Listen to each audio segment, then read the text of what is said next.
on, sir.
The conduct and everything there.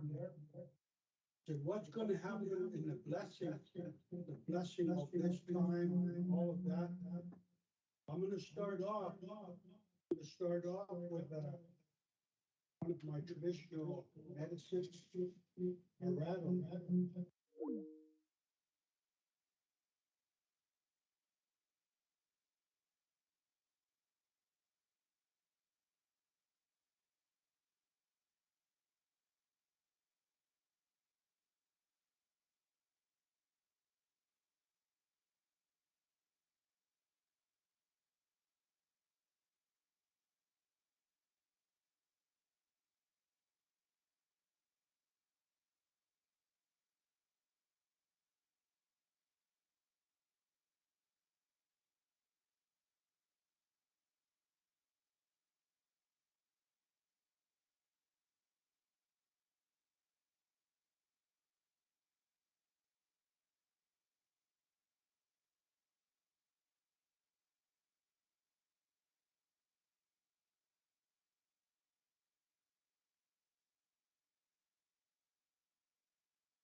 Thank you very much. I'm wondering, we have Judge Barbara Llewellyn here to do the oath of office ceremony. I've heard calls from other directors, they would like to have introductions beforehand, so I will leave it to the board to decide which way you would like to go. There will be obviously some measure of introduction as the judge proceeds through the swearing-in ceremony, so what is your pleasure? Would you like to proceed straight to the oaths of office? Maybe let's do that so she doesn't have to hang around, yeah. Fair enough. Okay, I will turn it over to Judge Barbara Llewellyn of the Provincial Court to, and I believe you have everything you need to proceed with that, is that right? I do. Thank you. Thank you.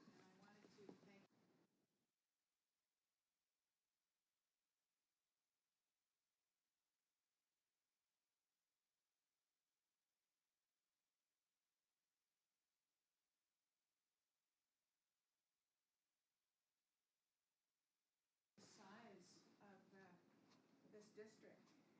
And I did this 4 years ago, but I did a little bit more this time.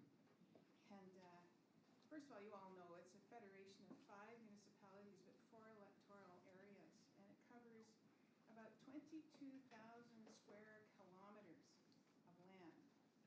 That is half the size of Nova Scotia. It's 4 times the size of Prince Edward Island.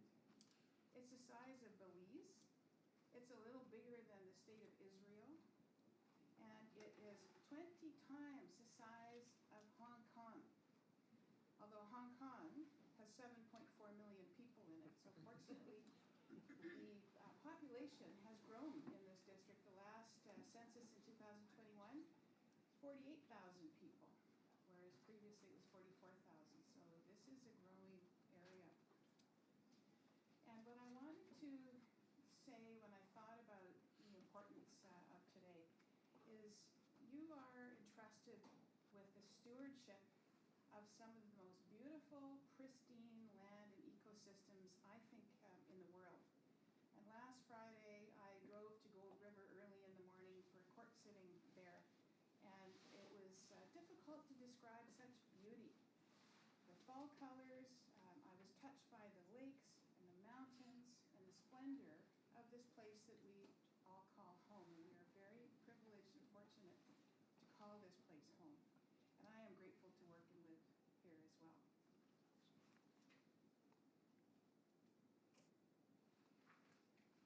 I also thought about the land and the people who live in this land, and we are all diverse.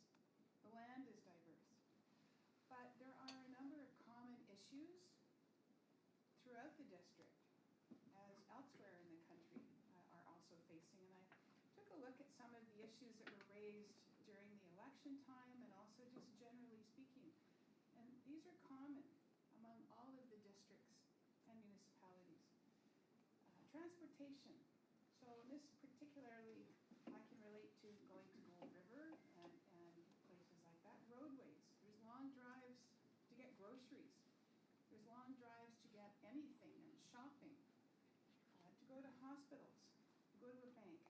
That's something that's very important to all, but probably has some higher priority with certain of the areas. Internet was one of the issues which many people in more urban centers take for granted. The Connected Coast project is excellent, and I've been aware of that. Affordable housing is probably top of the list for all of you and all of the people who live here. Homelessness is also another major issue that everyone is facing across Canada and the United States and likely other countries as well. Labor shortages. Pedestrian and cyclist-friendly roads, of course, which relates to the livability of where we live and the health of our places that we live in. Lack of BC ambulance first responders, another issue facing the districts. And hospital and urgent care clinic closures was something I added to the list. I know where I sit in Port Hardy, in that area, and I know in those areas, many others are facing shortages of medical providers, caregivers, resulting in many closures. The hospital urgent care clinics are essential to the well-being of the people who live here. And climate change. That's that's a pretty daunting list, but don't be discouraged.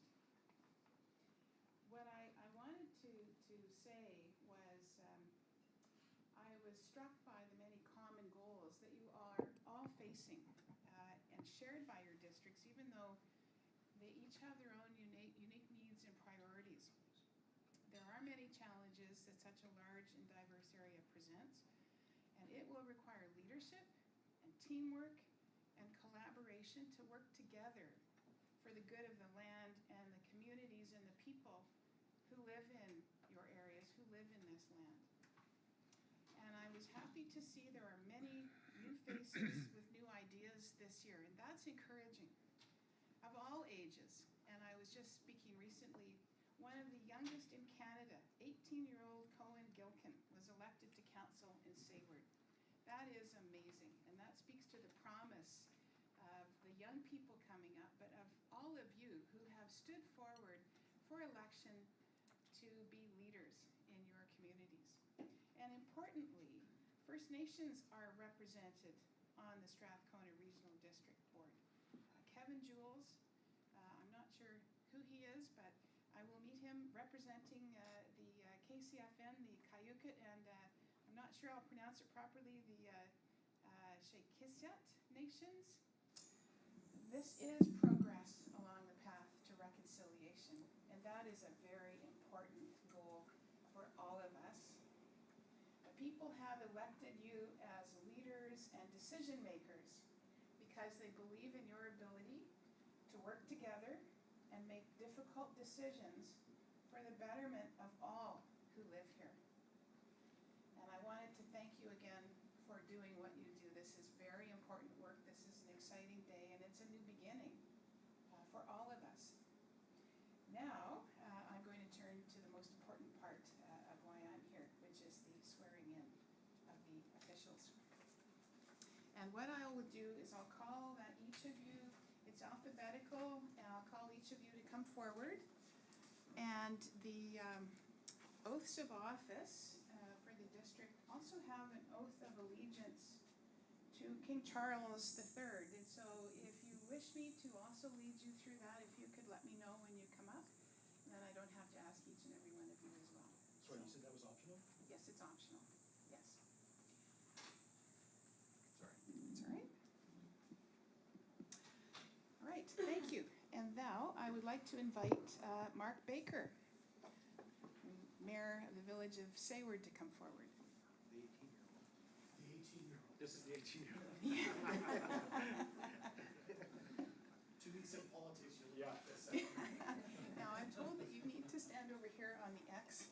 I have to stand on the X. Yes, X marks Okay. the spot. Okay. On the X.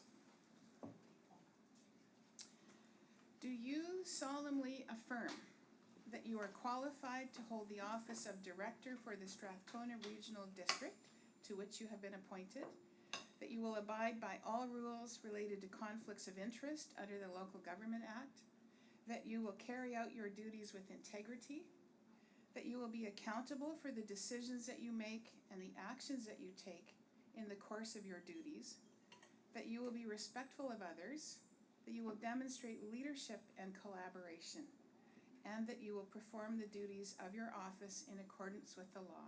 Do you solemnly affirm all those? I do. You just sign right there. Thank you. Thank you.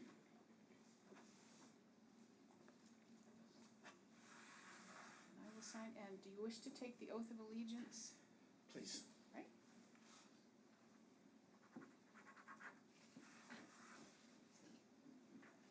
Do you promise and swear that you will be faithful and bear true allegiance to His Majesty King Charles III, his heirs and successors? So help you God. I do.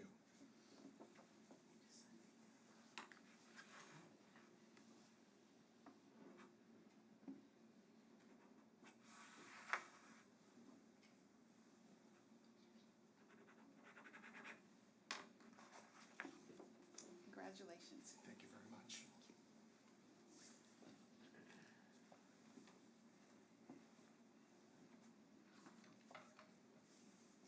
And next, I would like to invite Doug Chapman to join me, please. Thank you.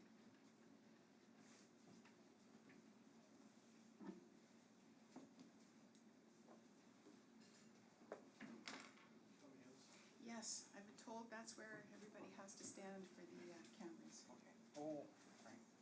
On the X? On the X. Do you wish to also take the oath of allegiance? Yes. It's all right. Do you solemnly affirm that you are qualified to hold the office of Director for the Strathcona Regional District to which you have been appointed? That you will abide by all rules related to conflicts of interest under the Local Government Act? That you will carry out your duties with integrity? That you will be accountable for the decisions that you make and the actions that you take in the course of your duties? That you will be respectful of others? That you will demonstrate leadership and collaboration? And lastly, that you will perform the duties of your office in accordance with the law? Do you solemnly affirm all those? I do. And do you also promise and swear that you will be faithful and bear true allegiance to His Majesty King Charles III, his heirs and successors, so help you God? I do. Sign here and then here.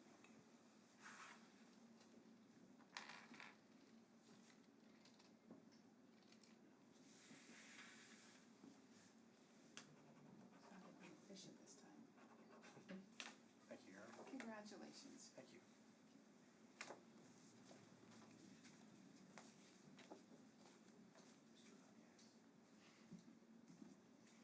And now I'd like to invite Mayor Dowell, please, to join me.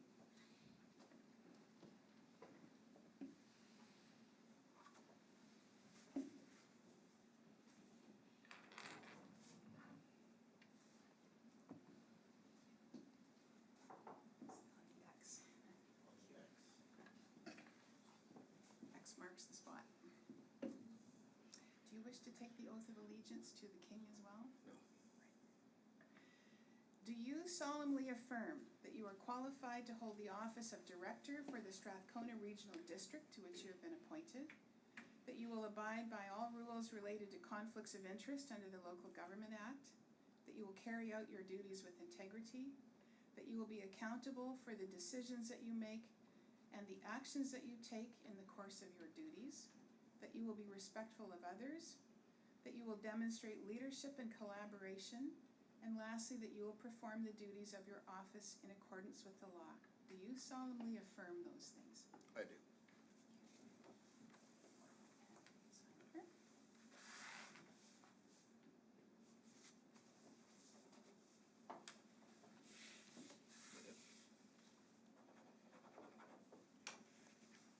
Congratulations, Mayor. Thank you.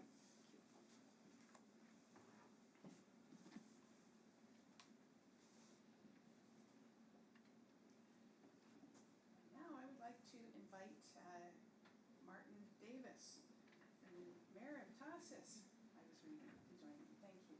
Just please stand there.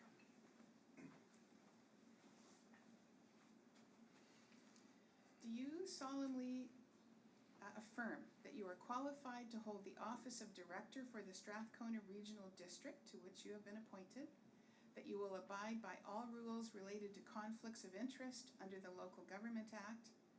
That you will carry out your duties with integrity? That you will be accountable for the decisions that you make and the actions that you take in the course of your duties? That you will be respectful of others? That you will demonstrate leadership and collaboration? And lastly, that you will perform the duties of your office in accordance with the law? Do you so solemnly affirm those things? I do. And do you wish to take an oath of allegiance to King Charles? No, thanks. All right. So just sign here.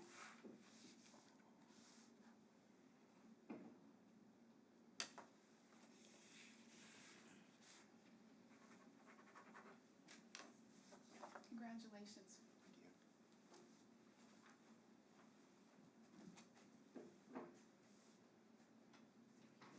You must be getting to know alphabetically now. I'd like to invite Councillor Kerr to join me, please. Thank you.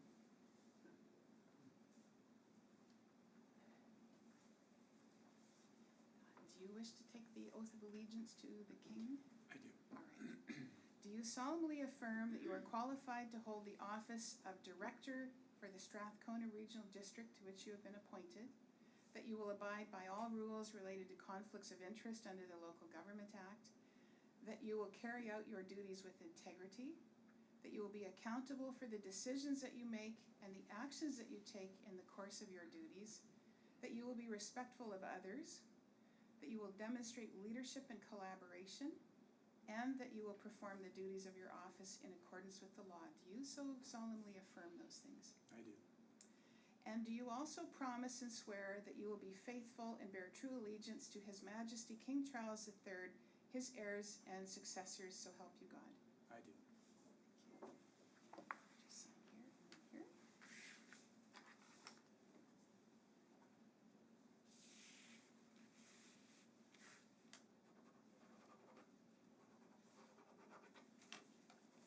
Congratulations. Thank you.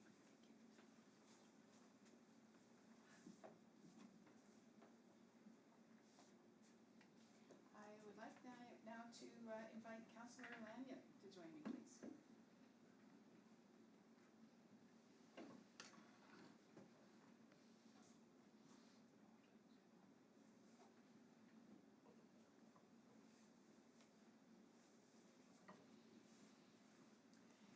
Do you wish to take the oath of allegiance to the King? I do. Do you solemnly affirm that you are qualified to hold the office of Director for the Strathcona Regional District to which you have been appointed, that you will abide by all rules related to conflicts of interest under the Local Government Act, that you will carry out your duties with integrity, that you will be accountable for the decisions that you make and the actions that you take in the course of your duties, that you will be respectful of others, that you will demonstrate leadership and collaboration, and lastly, that you will perform the duties of your office in accordance with the law. Do you solemnly affirm those things? I do. And also, do you promise and swear that you will be faithful and bear true allegiance to His Majesty King Charles III, his heirs and successors, so help you God? I do.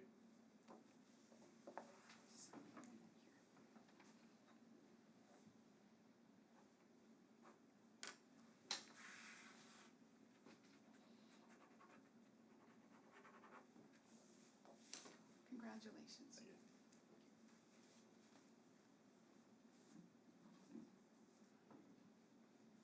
And now I would like to invite Michael Lott, Mayor Lott, to join me. Thank you. Gold River, beautiful place. If you could just stand over there. Do you wish to take the oath of allegiance to King Charles III? I do. Okay. Do you solemnly affirm that you are qualified to hold the office of Director for the Strathcona Regional District to which you have been appointed, that you will abide by all rules related to conflicts of interest under the Local Government Act, that you will carry out your duties with integrity, that you will be accountable for the decisions that you make and the actions that you take in the course of your duties, that you will be respectful of others, that you will demonstrate leadership and collaboration, and lastly, that you will perform the duties of your office in accordance with the law. Do you solemnly affirm all those things? I do. And do you also promise and swear that you will be faithful and bear true allegiance to His Majesty King Charles III, his heirs and successors, so help you God? I do. Just sign here and here. I'm doing this.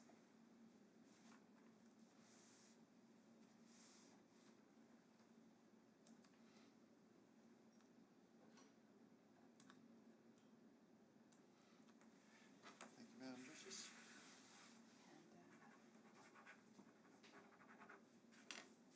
And congratulations. Thank you very much.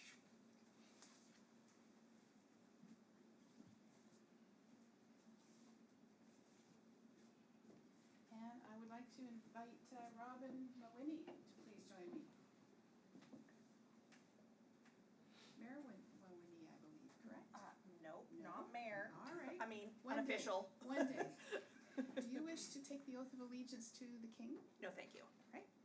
Do you solemnly affirm that you are qualified to hold the office of Director for the Strathcona Regional District to which you have been appointed, that you have complied with the provisions of the Local Government Act in relation to your election to this office, that you will abide by all rules related to conflicts of interest under the Local Government Act, that you will carry out your duties with integrity, that you will be accountable for the decisions that you make and the actions that you take in the course of your duties, that you will be respectful of others, that you will demonstrate leadership and collaboration, and lastly, that you will perform the duties of your office in accordance with the law. Do you solemnly affirm all those things?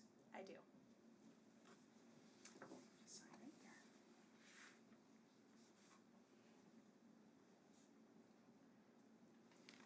Just witness that. Congratulations. Thank you.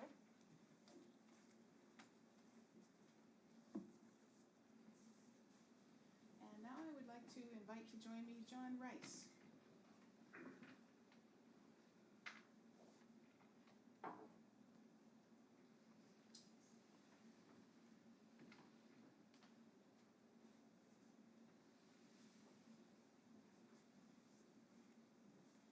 Do you wish to take the oath of allegiance to the king? All right. Do you solemnly affirm that you are qualified to hold the office of Director for the Strathcona Regional District to which you have been elected, that you have complied with the provisions of the Local Government Act in relation to your election to this office, that you will abide by all rules related to conflicts of interest under the Local Government Act, you will carry out your duties with integrity, that you will be accountable for the decisions that you make and the actions that you take in the course of your duties, that you will be respectful of others, that you will demonstrate leadership and collaboration, and lastly, that you will perform the duties of your office in accordance with the law. Do you solemnly affirm all those things? I do. And do you promise and swear that you will be faithful and bear true allegiance to His Majesty King Charles III, his heirs and successors, so help you God? I do. You just sign here and then.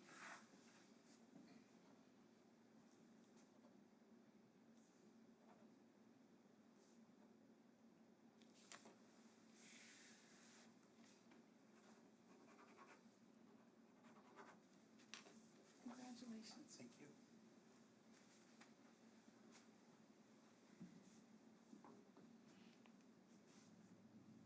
Now I would like to invite Councillor Sinnott to please join me.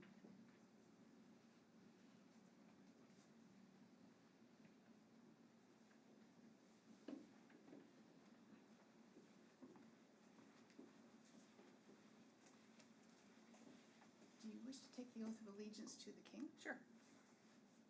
Take that as a yes. Yes. All right. Do you solemnly affirm that you are qualified to hold the office of Director for the Strathcona Regional District to which you have been appointed? That you will abide by all rules related to conflicts of interest under the Local Government Act? That you will carry out your duties with integrity? That you will be accountable for the decisions that you make and the actions that you take in the course of your duties? That you will be respectful of others? That you will demonstrate leadership and collaboration, and lastly, that you will perform the duties of your office in accordance with the law. Do you solemnly affirm all those things? I do.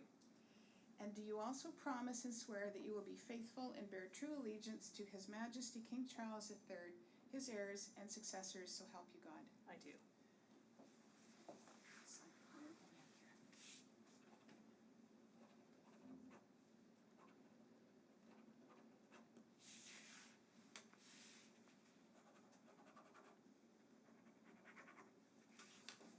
Congratulations. Thank you.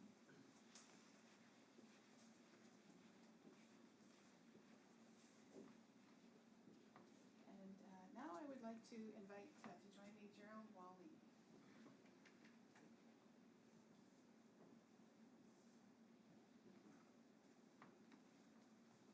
Do you wish to take the oath of allegiance?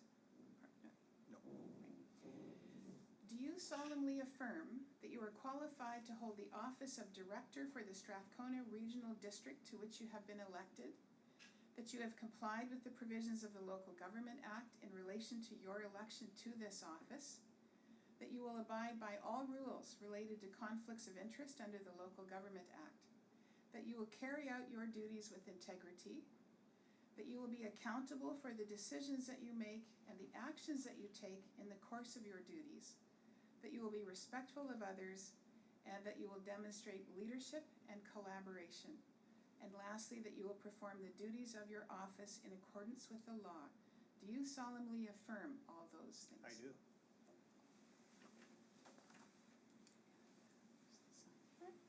I'll witness that.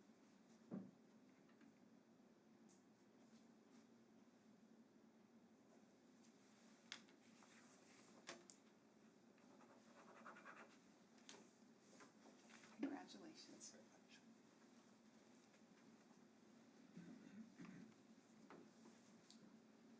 And now I would like to invite Mark Vonesh to join me. Am I pronouncing that properly? Vinesh, yeah. Vonesh, well, I had 50-50 chance. Would you like to take the oath of allegiance to the king as well? No, thanks. Okay. Do you solemnly affirm that you are qualified to hold the office of director for the Strathcona Regional District to which you have been elected? That you have complied with the provisions of the Local Government Act in relation to your election to this office? That you will abide by all rules related to conflicts of interest under the Local Government Act? That you will carry out your duties with integrity? That you will be accountable for the decisions that you make and the actions that you take in the course of your duties? That you will be respectful of others? That you will demonstrate leadership and collaboration, and you will perform the duties of your office in accordance with the law? Do you solemnly affirm all those things? I do. Sign there, and I'll witness that.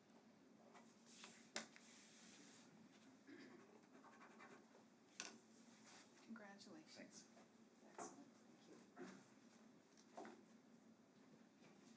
And I want to extend my congratulations again to all of you who have been elected and appointed to this board. As I said earlier, this is important work that you are all doing for the benefit of all of us. And I truly wish to thank you. And also, it's been an honor to do this again this year. But I think this calls for a round of applause to the new board.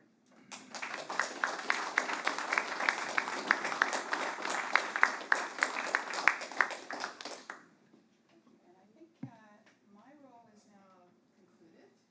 Yes, thank you very much, Judge Flewelling, and for your introductory remarks as well. I think they were very appropriate.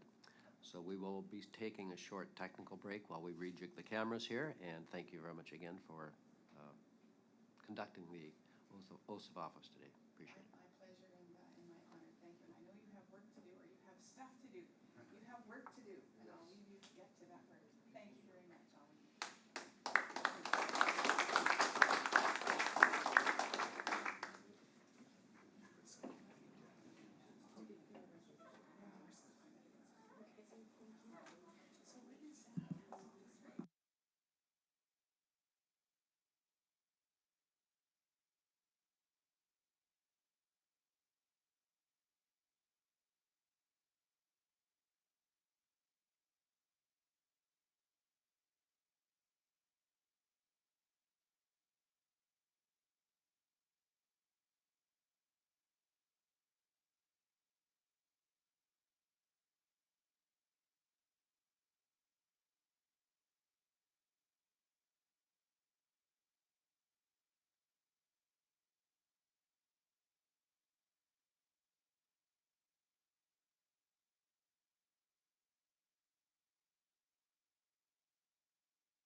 Oh, no.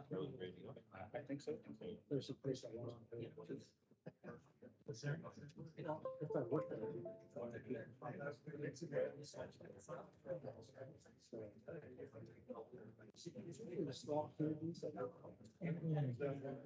Completely different looking, right?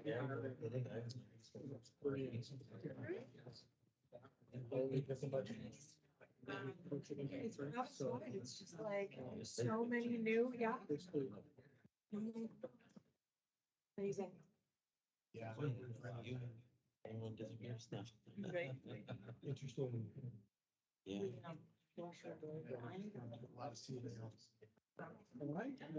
Good to see you though. Yes, you as well. Thank you, sir. Director of Finance. Everyone is fucking. Done for the day. When you don't. Yeah, yeah. Can you do the right thing? Yeah, yeah. Look at this. One of the things, I mean, I used to leave every day here. No one was checking. That's just the way it goes, right? I think so. Well, I don't as a thing as I Has that expectation. especially. Yes. Just around. Fixing that, we have some more homes for sale. When can you fix that? We're ready to go. Fucker. Yeah, I know. There shouldn't be anything. What are you doing? There's some, you know. We'll fix that. I don't know who it is. Yeah. And then it goes. These are all on. New communities. Or I work from past year, worked for a lot of downtown. So there was yeah. So just a request here, you're gonna hear some echo here. I'll keep talking till Rivers fixes this. So this is our first full meeting prior to COVID. Hopefully Rivers, you can fix this pretty quick.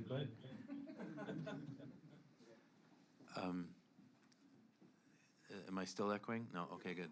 So just a little bit of history on this boardroom itself. So we purchased this building and we renovated it. And then about 5 seconds after that happened, COVID happened.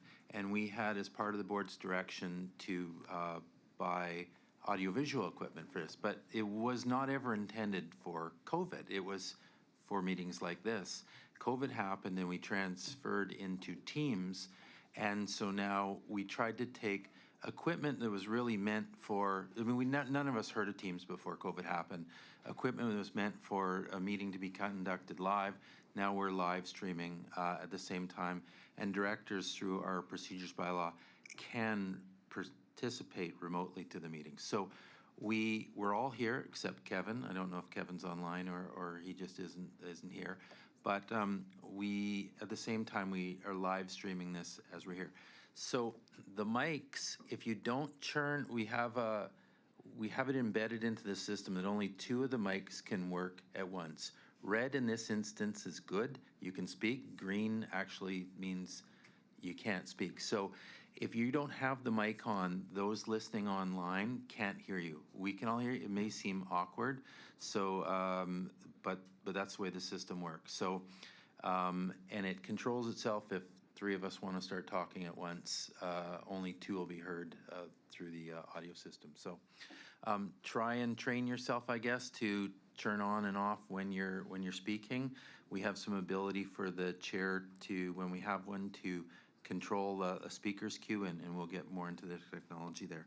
So before we get in, our first point of business will be to elect the chair, but I think prior to that, there's been a couple of requests.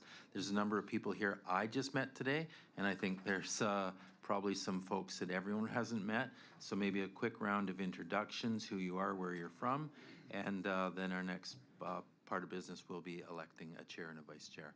So Ron, you're the elder statesman or one of them here, so maybe we'll start with you. You or Gerald? Gerald. Why don't you go first, Gerald? All right, I'm Gerald Wally. I'm the Electoral Area Director for Area A, which is Cayuga, Nuka, and Sayward. I live in Sayward, been director for 14 years. Okay, I'll go second. I'm Ron Kerr, City Director for Campbell River.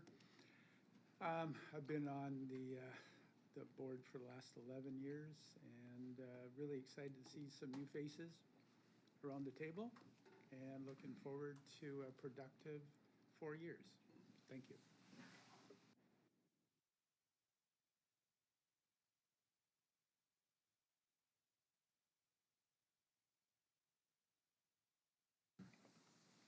My name is Mark Vanesh. I'm the Cortez Island Regional Director, Area B. It's my first meeting as a official joining you all, and I'm just really excited for a new environment here at the Strathcona Regional District, a spirit of cooperation, and us working together and recognizing the differences in all the areas that we represent, and just forming a team that wants to get things done and has the best interest of all the folks that we represent. Thank you.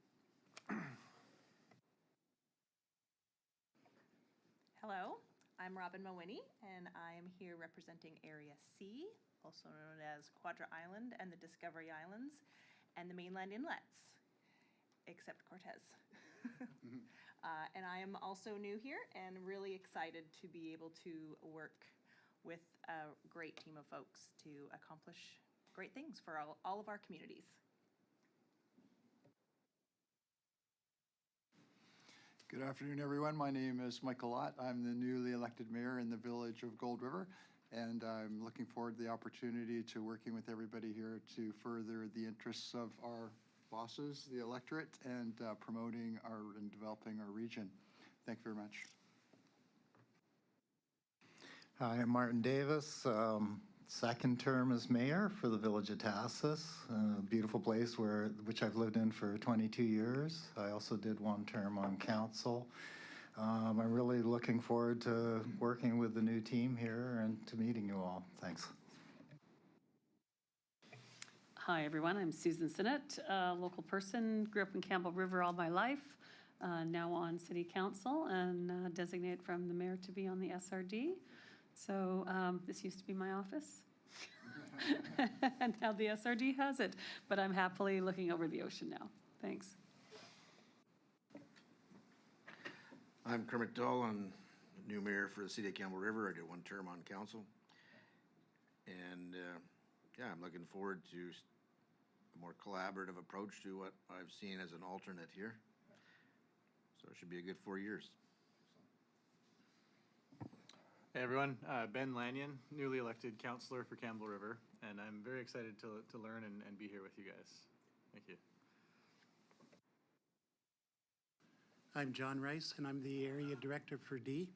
I'm looking forward to working with the board for the next 4 years. I'm hoping that we can get lots done with the city of Campbell River. Thank you. Good afternoon, all. Julie Colburn, Mayor of the Village of Zabellis. I, as well, am looking forward to working with all of you. I've been on the board for a bit now, and I'm excited. So welcome all, and looking forward to it. My name's Doug Chapman. I'm here representing the city of Campbell River as a director. I'm also a newbie to politics, although I worked in local government for 37 years in 2 regional districts and municipalities. I am looking forward, as Mayor Dull said, Director Dull, sorry, that working in cooperation and collaboration, I think we can accomplish a lot for our regional district. Thank you. Hi, I'm Mark Baker. I'm the mayor of Sayward, just an hour north of us. I am also, as most of you, excited about the next 4 years and the opportunity that it provides for our regional district. Thank you. Hello, my name is Tom Yates. I'm the corporate officer for the regional district. I'll be conducting the election for chair and vice chair momentarily, and after that I will fade into the background again. And this is the guy I work for. Dave Leach, you're up. Thanks, Tom. And I do want to say there's so many new faces. It's a pleasure to meet everyone. It's really an exciting time, and I think I can, as the board's only employee and the employer of the staff here, I can say that the staff is 100% excited about having such a new group of faces. Exciting times for all of us, and we are likely as eager and excited as hopefully you are. So really exciting time for the staff, and I've been waiting quite anxiously for this day, and it's just been a pleasure seeing you and the folks that I've worked with over the past 8 years here, and I haven't physically seen other than the parking lot or street, like Ron or a few folks there. So there's one director. We have a QCAT representative, and that is Kevin Jules, and Kevin doesn't seem to be here physically, or oh, he's on Teams. So there he is, right on cue, Kevin. So maybe I'll just quickly pass it over to Kevin. Kevin, you can introduce yourself and we'll get on to election of chair. Over to you, Kevin.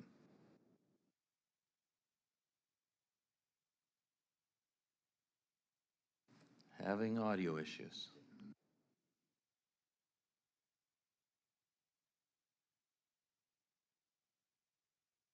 There we go. Is that better? Excellent. Okay, I just had to switch my microphones. I'm sorry I wasn't able to attend in person. I woke up today just feeling very under the weather, and a cold has been going around the house for the past week, so I figured why not stay home instead of spreading. But I was in attendance for the I watched it all on YouTube Live, and I just want to say congratulations to everyone. I am Kevin Jules. I am Cayuga Checklissit First Nations elected vice chief, and I also sit with the Strathcona Regional District, and I also chair the First Nations Relations Committee through the Strathcona Regional District, and I look forward into meeting everyone and the next 4 years. I wish everyone the best of luck. Thank you. Thanks, Kevin. So our first order of business, as me and Tom have talked long enough here, is that we need a chair and a vice chair here. So I'll pass it over to Tom. Well, thank you, Dave. So yes, the first order of business, of course, will be to elect a chair, and then the second order will be to elect a vice chair. For those who may not be familiar with the board's procedure bylaw, we take nominations from the floor, from directors for the chair and vice chair afterwards. In the event there's more than one candidate offering to sit as the chair, then we will proceed to a secret ballot to make that decision. And so after each person is nominated, they will be given 2 minutes to offer, if you will, something in support of the nomination and why they would make good chair. So proceeding now to call for nominations from the floor. If anyone wish to name a fellow director as chair. Director Kerr? Thank you, Tom. I'd like to nominate Director Mark Baker. Director Baker, would you accept that nomination? I do. Thank you. Are there further nominations for the position of chair? Unfortunately, I'm going to say this repeatedly, and I apologize because we're streaming online. Yeah, Ron, you got to press the red button so folks online can hear. I do. Thank you.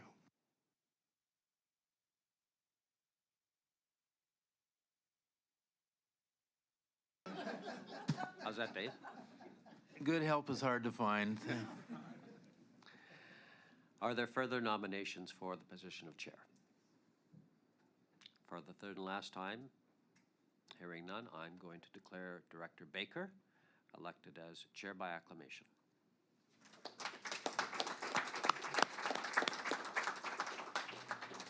And before Director Baker takes the chair position, I would ask, are there nominations for the position of vice chair that any director wishes to make? Director Dahl? I'll nominate Ron Kerr.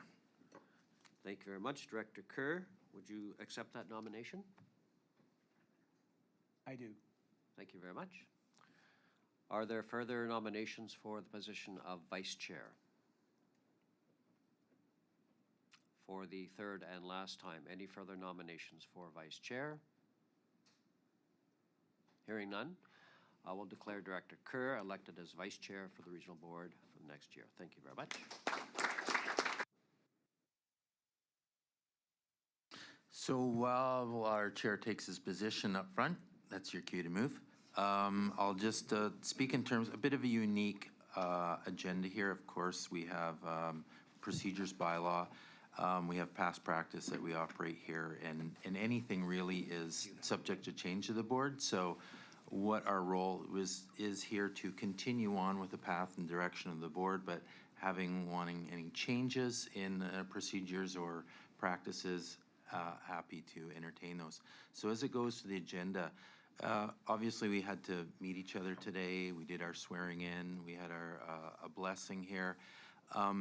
We tried to make the agenda fairly light, knowing that some of you may not even got the agenda. We're getting technology set up, your emails, your contact information. Tried to keep it light. And what we try and do is funnel reports through appropriate committees. We obviously haven't had a committee at all. We're just having our board meeting here.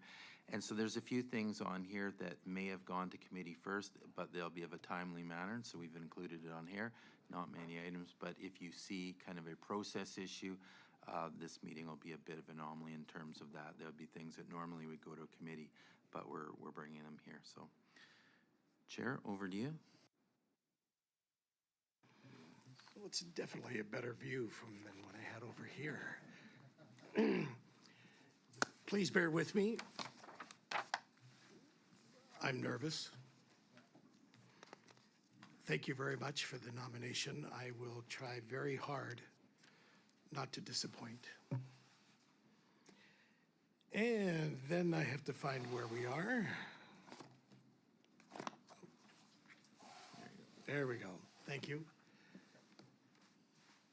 I'm sorry? Do you want us to use the button to move a motion or second the motion? Yeah, again, the button, we can obviously all hear each other, so the button really is just for the online audience. So again, I apologize, I'm going to keep reminding you, it's not going to affect any of us here, it's just folks can't hear online, so. So if I second something, then the chair will say who seconded it, so everyone gets. Yeah, so again, I think that's a good suggestion, Gerald. Obviously, it's a bit of a pain to press the button just to say second, so typically what will happen, you'll raise your hand, the chair will acknowledge you, and he'll say, Director Wally, second that, or so.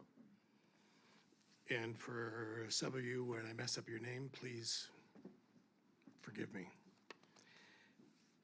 Okay, we acknowledge that we are meeting on the traditional territory, excuse my pronunciation here, of the Lekwittuk people.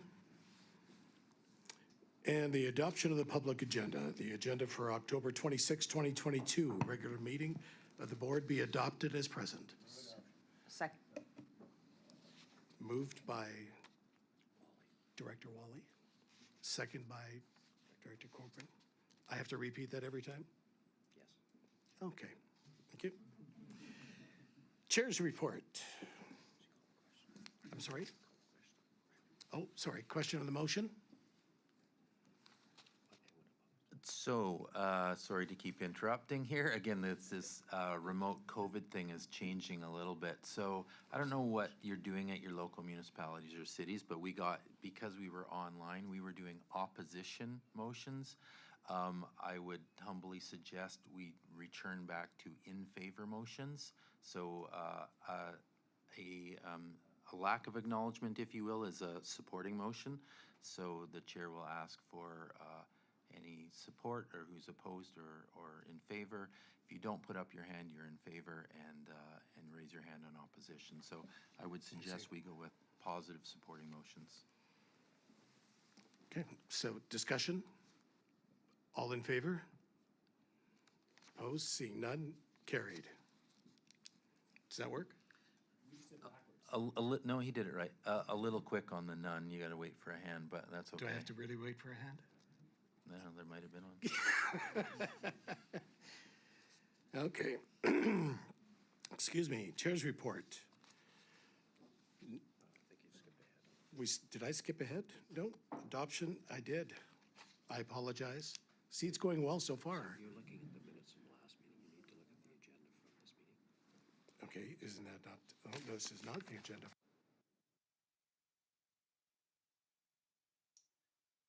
I believe he adopted the minutes from October 26th. Was he not supposed to adopt today's meeting beforehand?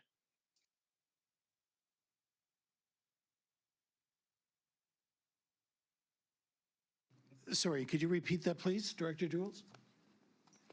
Yes, thank you. You adopted the minutes for the October 26th, 2022.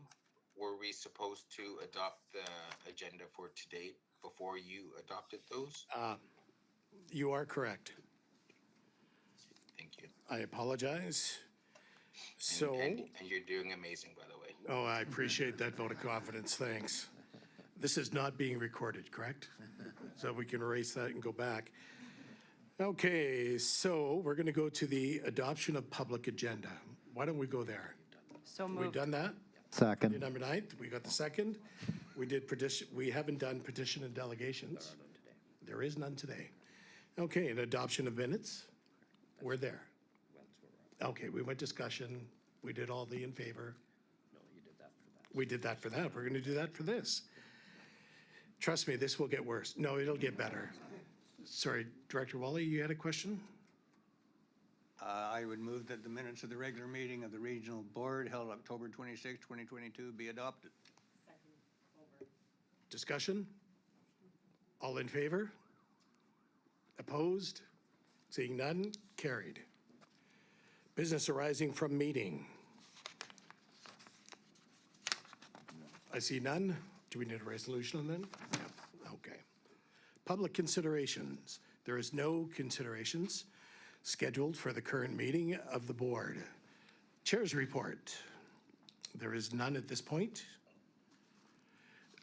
At this point, can I speak freely under chair's report? You're the chair, yeah. I'm the chair? I'm the chair. Okay, so the one thing that I wanted to say is I'm very proud and honored to be able to have this position. What's important to me that I stress at my council back in Sayward is that we work for the betterment of the unit, for everybody.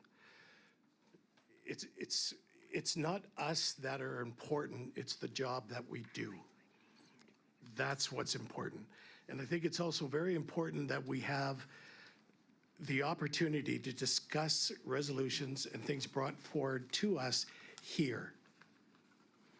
And so when we have discussion, it's extremely important to view and to express our feelings about what that topic is in front of everybody, because that to me gives you an open, honest, and transparent government. So that's my thoughts. Thank you.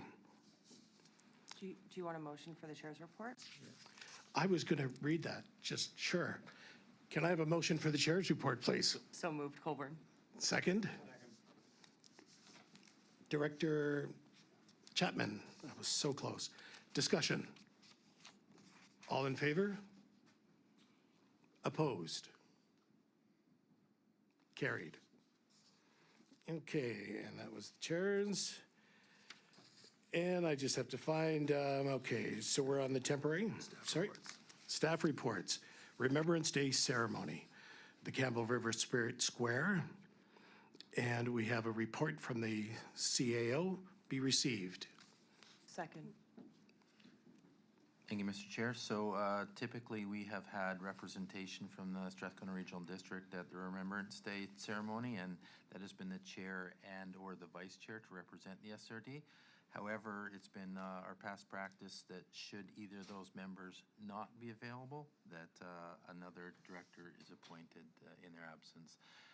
Often, or maybe, I don't know, Ron, if you're part of that at the city, there's kind of a double down at times, depends who's being appointed there. So I'm not sure if the chair is available to be at that ceremony. I'm going to be attending and laying wreath at the Sayward Legion on the day. So Director Kerr, if you're available, that would be. Yes, I'm available. Sorry, we have two mics on. There we go. Yes, I'm available. Perfect, thank you.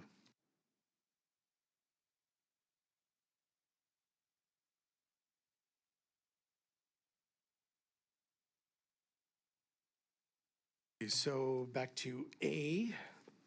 We had the motion, the second discussion.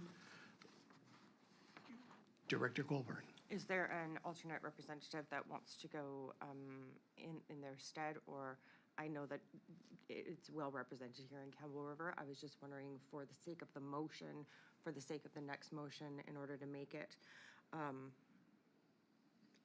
if there was another one who was going on that. From outside of Campbell River, is that what you're referring to? No, what I'm meaning is, so the chair or the vice chair officially represent, and then there's room for a secondary person, or are we just going to go with Director Kerr? Or, yes. I think we'll just go with Director Kerr. He's available, so if neither were, we left a blank for another. All in favor? Opposed? Seeing none, motion is carried.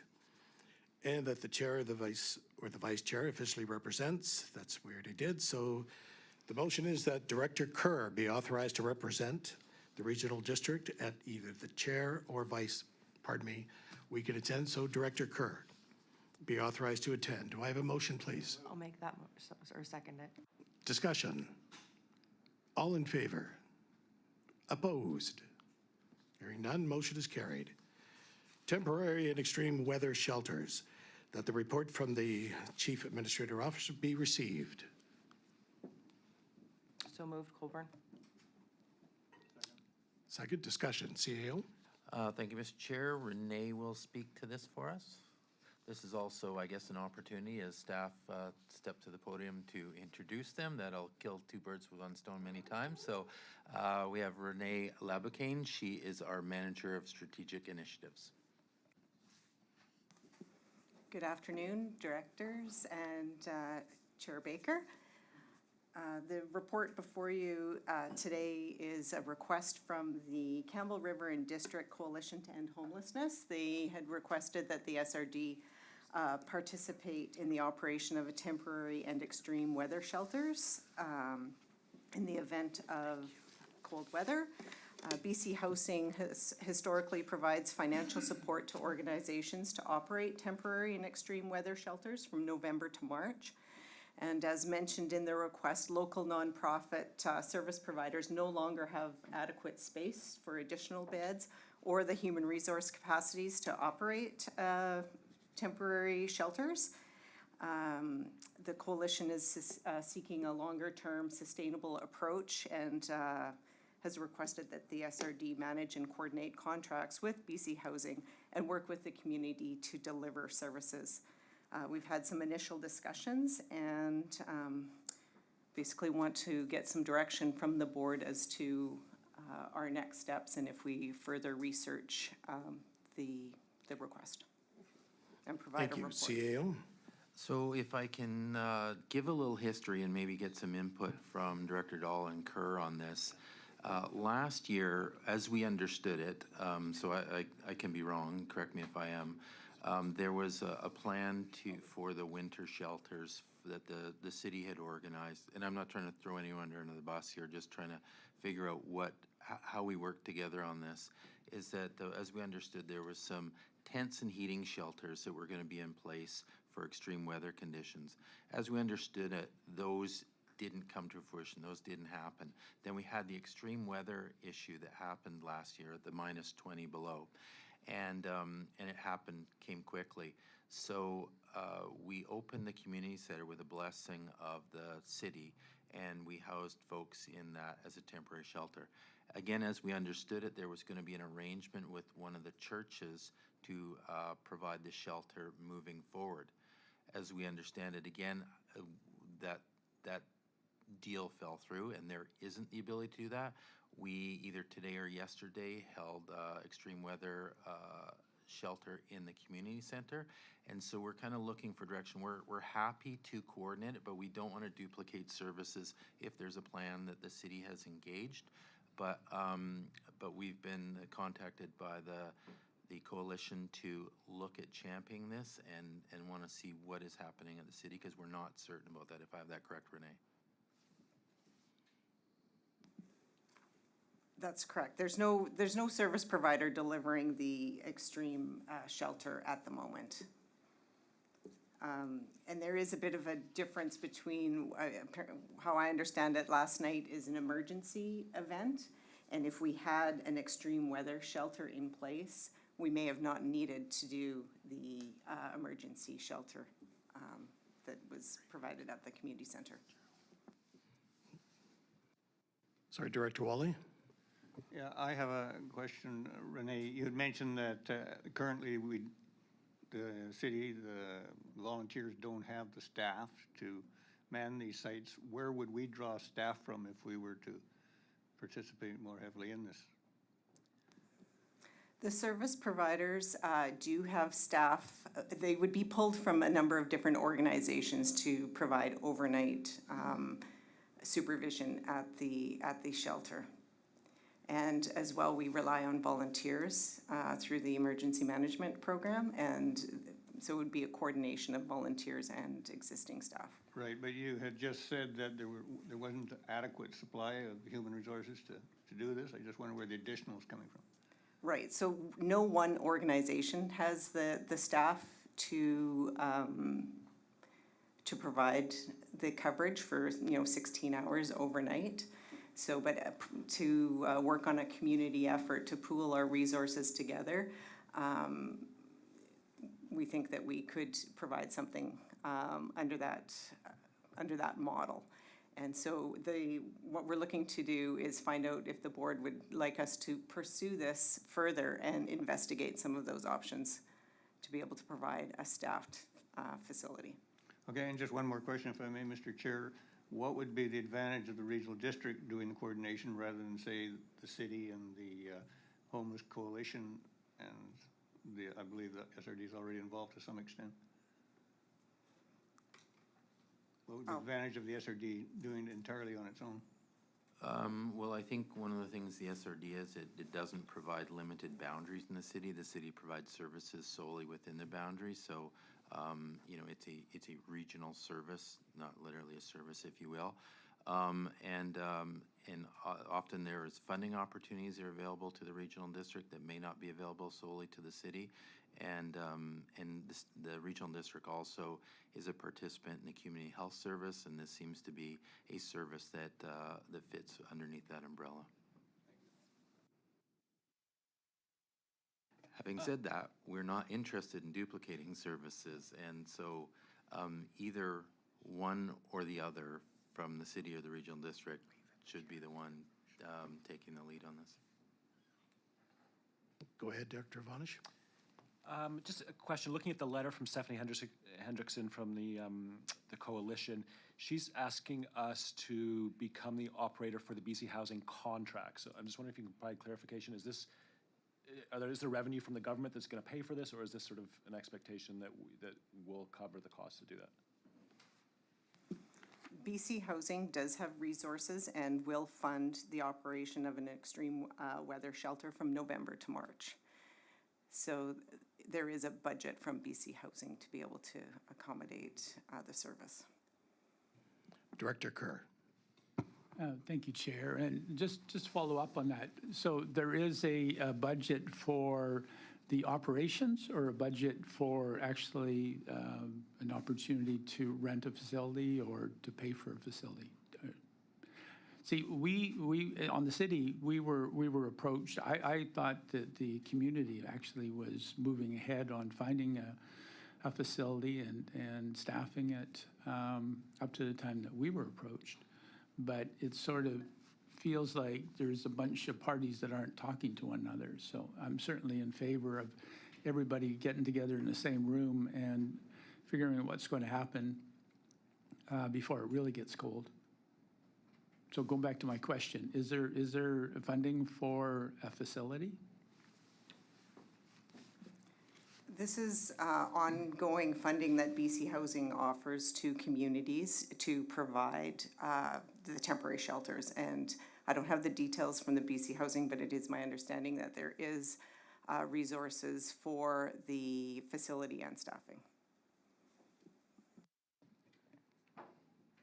Director Dalton. I'm just wondering, for the last 4 years on council, this has been like a last minute thing each year. And each year, the SRD comes to the city and wants to use the community center. This year, same thing. I was hoping that maybe something had happened over the last year, but clearly nothing has. We got 24 hours notice that the SRD was asking if the community center could again be used as a shelter, and programming that was already pre-scheduled had to be canceled to make it available. So if there's funding from BC Housing, I'm wondering why Campbell River Coalition and Homelessness hasn't applied for that funding and had something prepared so that this isn't a last minute thing. It gets cold every winter, and for the last 4 winters in a row, we're trying to find some place for the homeless people to go.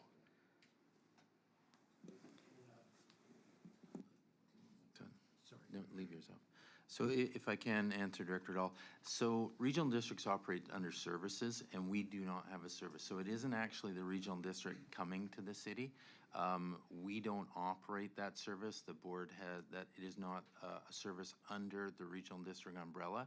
So we're not coming to the city and say, geez, we haven't planned it out. It's something that the city has provided.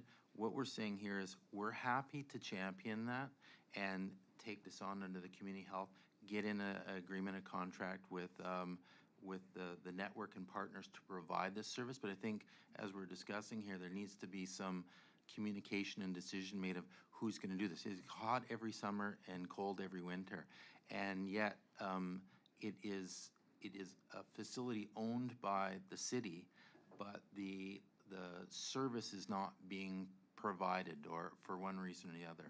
So we have a community center. I think Director Kerr is referring to, is there money in there to pay for the use of the community center? I believe so. But we don't own anything in the regional district, so we wouldn't have anywhere to house that. So we would require an agreement with another partner that has someone to house them. But we are doing emergency coordination. And so again, we're not coming to the city going, geez, we're not prepared, can we borrow the community center? This isn't a service that the regional district provides.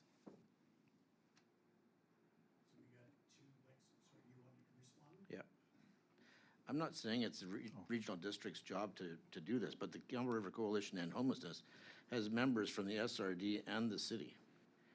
And I think that it should be the Campbell River Coalition and Homelessness to be applying for the funds if the BC Housing has the funds there to provide this service. But, I mean, we were just told that the funds are available through BC Housing. Isn't that what we heard? Yes. Now, historically, the Salvation Army at their Evergreen facility provided beds in extreme weather. Since it's my understanding they have had a renovation and no longer have space. And the coalition itself is not an entity that can get into a contract. They are a coalition and not a legal entity. So that's where the request is coming from. But we're being told there's 130 people using the facility a night.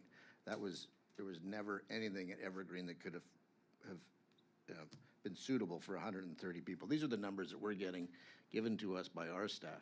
And we're being told that this is being done by the SRD. We're asking who's the insurance, who's carrying the coverage for this? We're not getting any answers on that. We're told the Salvation Army and Sue Moen is going to operate it, but nobody's carrying insurance. You know, who's carrying the liability? Who's operating it? And if there's all these funds, why aren't we applying for them earlier than the day before it's going to get cold out? Okay, those are great questions, Director Dahl. So I can give you definitive answers about who is liable and who is doing what. The regional district does not have a service. We have no connection to this. The regional district has supports a community health network coordinator. That is not a service. They participate in the Coalition and Homelessness. We sit on boards, but we don't provide, we don't have requisition, we don't tax, we don't have facilities. We do not have a tangible role in that. So if the city is saying this is the SRD and the liability, we don't have anything. We create a service for a dog license, recreation, whatever it be. We do not have a community health service. We have no money to requisition. We funnel through the Community Health Network any grants that come through, but we cannot, the board has no liability in terms of this because it is not a service. So if the city is saying the regional district is coordinating us, we're happy to assist. We're happy if the board wants us to take on this under the Community Health Network, but this is what we come to you and say, do you want us to champion this? If you do, we're happy to do that. If the city is taking care of it, we're out. We're fine with that. First, it's going to be Director Colburn, then Director Davis. Thank you, Chair. And I do think that this is, a conversation that is worth coordinating. I think this is a real regional issue. Homeless from other people come to Campbell River. This is a regional issue, and that I think I would be in favor of option A, that staff would provide a report outlining the costs, the obligations, who the players are, who has the availability of an actual brick and mortar or temporary, however that looks, and really kind of diving into this. So I would absolutely be in favor of that. So. Thank you. Director Davis? Yeah, thank you, Chair. I guess I had a slightly different perspective on it.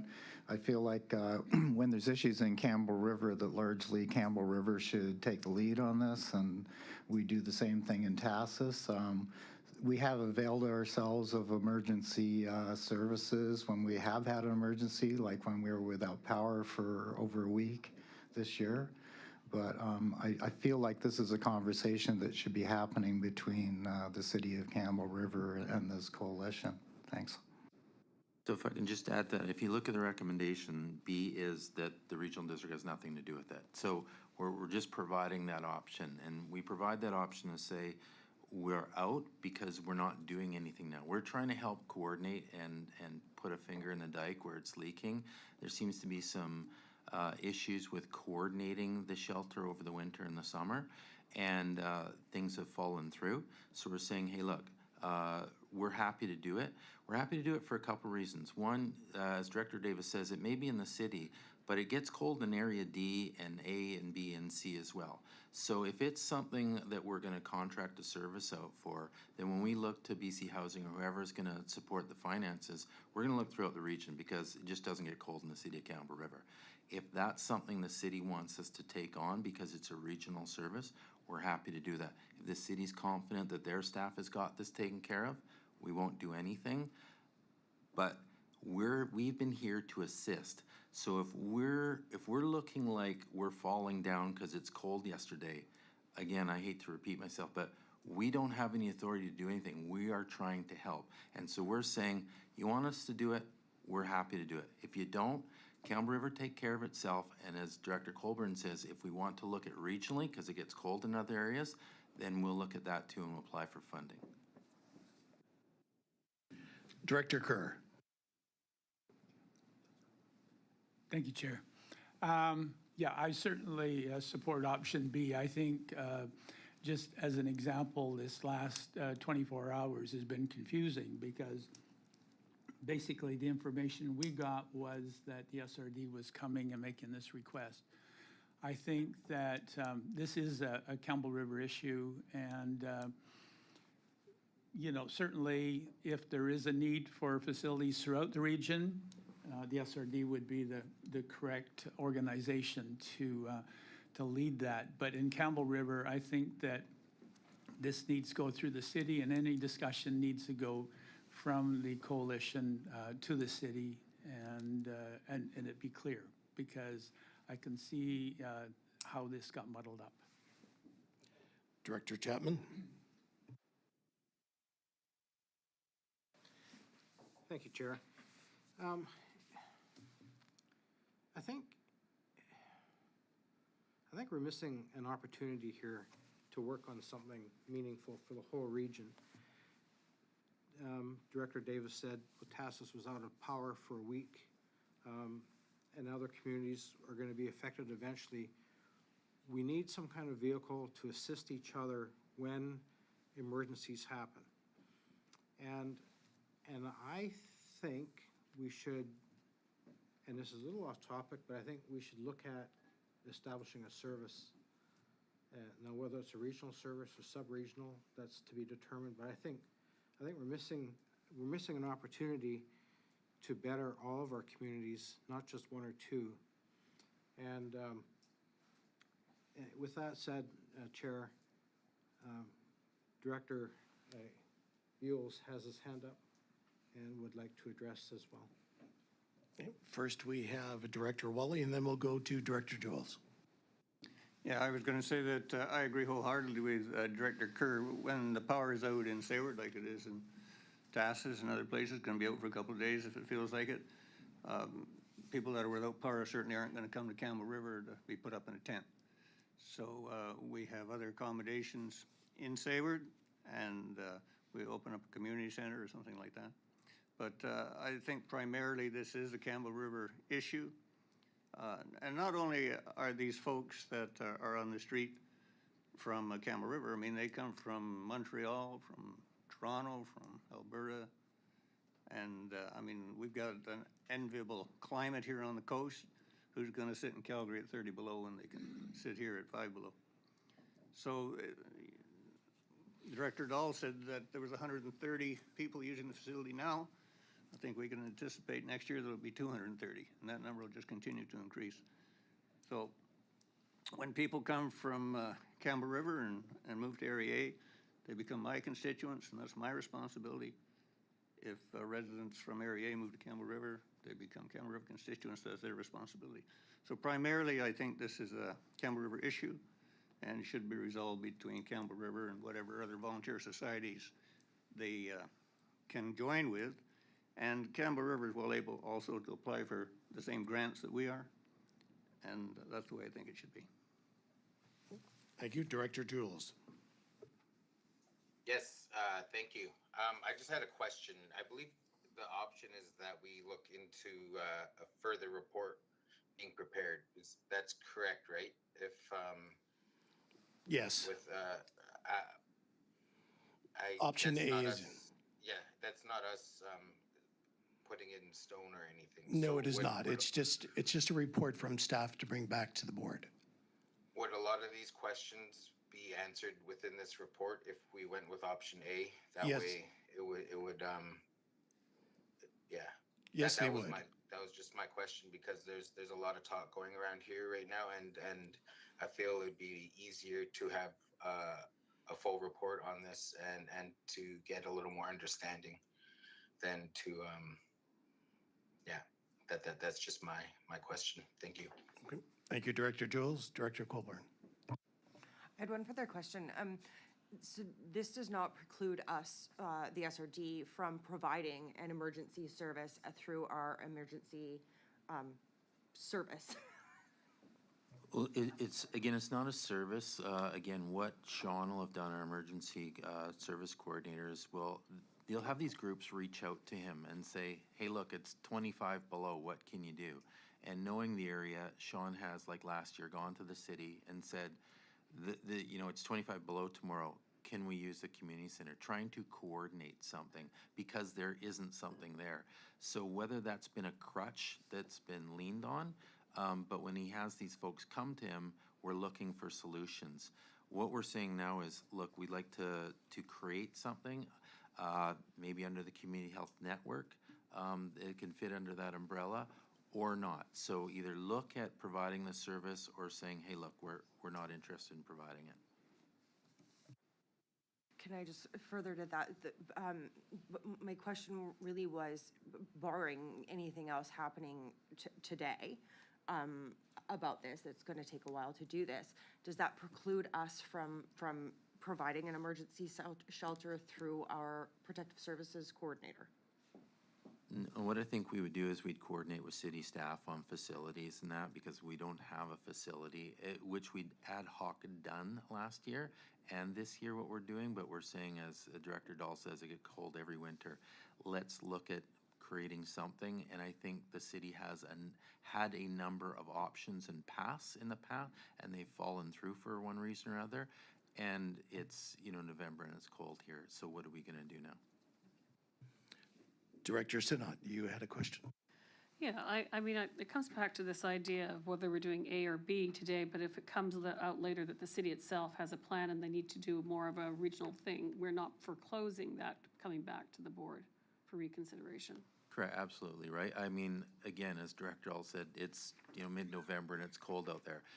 Practically speaking, we need to coordinate something together now, but we had this conversation last year, and it's going to get cold again next year. So you're right, it doesn't preclude us from bringing this back. I think, again, ad hoc will fix these things collectively. We'll work with the city and our electoral areas, and but let's see if we can move something forward on a more permanent basis. And or if the city has something, great. And just for the benefit of myself and maybe the new members, can you just explain a little bit more about the community health umbrella that you're talking about, what options available as compared to what we have available at the city itself? Sure, it's a good question, thank you. And I know that folks, new ones won't have the history on some of the initiatives that the regional district's having. So we have a contract right now with Vancouver Island Health Authority. They provide us revenue every year in a 3-year term to hire a community health coordinator to look at the determinants of health. So we have a community health network that's made up of representatives of the SRD, the city, and a number of these social groups, if you will. They also work with the Coalition to End Homelessness, which I think is a group of 17 different groups, is it not, Renee? There's a lot. So there's a lot of these social enterprise groups out there. So the community health coordinator, it's an effort to develop success stories within providing a community health service that the board would elevate that to a full service, and anything under community health such as this could fall under it. So it's kind of a pseudo service as it sits right now, and we do work under the umbrella of the community health network. So we're looking to advance that, but right now it's service paid for by VHA under contract, and it's a bit of a gray area, right? Like homelessness, drug addiction, mental health issues, they're not solely under the city umbrella. They happen everywhere. People don't know their boundaries. It's certainly a regional issue. How can we collectively address these things, and what is the proper vehicle to do that under? This is one of those where, let's say there was a community health network, we would coordinate very likely with the city, because we don't own buildings, say, okay, we're going to provide winter shelters, what facilities to have, when can we have them, can we book them, emergencies, whatever. We would work with all these agencies out there. And just in follow-up, besides the existing facilities, which are largely committed to different service organizations and various users, would there be an opportunity to acquire a facility through this community health network for these specific purposes with coordination with the city? Yeah, I think there is.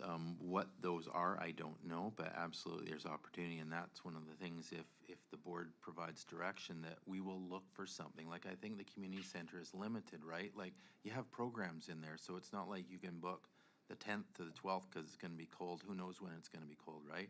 So I think that's part of the challenge, is finding a facility that has some, availability on, no notice, if you will. It's part of the challenge, and so I think that's why the city had this tent heater thing set up. It didn't come to fruition. Worked with the church, that didn't seem to work out either, as we understand it. So part of the problem is finding a facility, right? Whether it's the regional district or the city, it's like you have to have some availability of something for these people to go. Okay, thank you. That's it. Excuse me for the rest of the questions.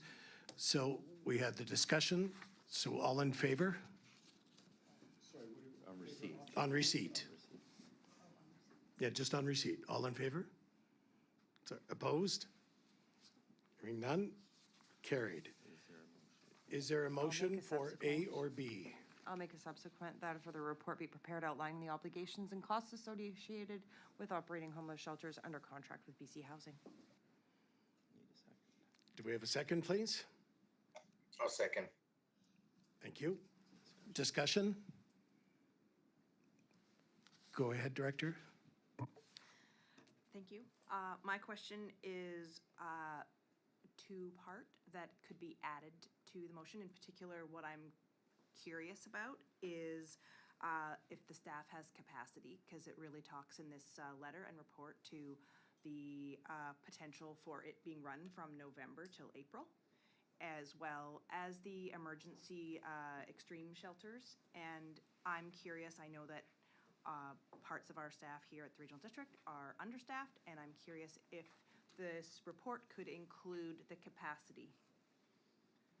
Did you? Yeah, it would include the capacity, like this will be, whatever it is, the city or the regional district, this will be something that's operated, if you will, by one of the network partners, because you're dealing, it won't be staff here. So this will be a report outlining what it would look like, the good, bad, and the ugly, if you will. Okay. So it's not a staff capacity issue here, certainly to write a report, but I can contaminate the results by saying we won't have a capacity issue because we're not going to run it. You're going to need people that are able and trained to deal with mental health, addiction, all kinds of issues. So that will be a partnership with a group that has people trained to do that.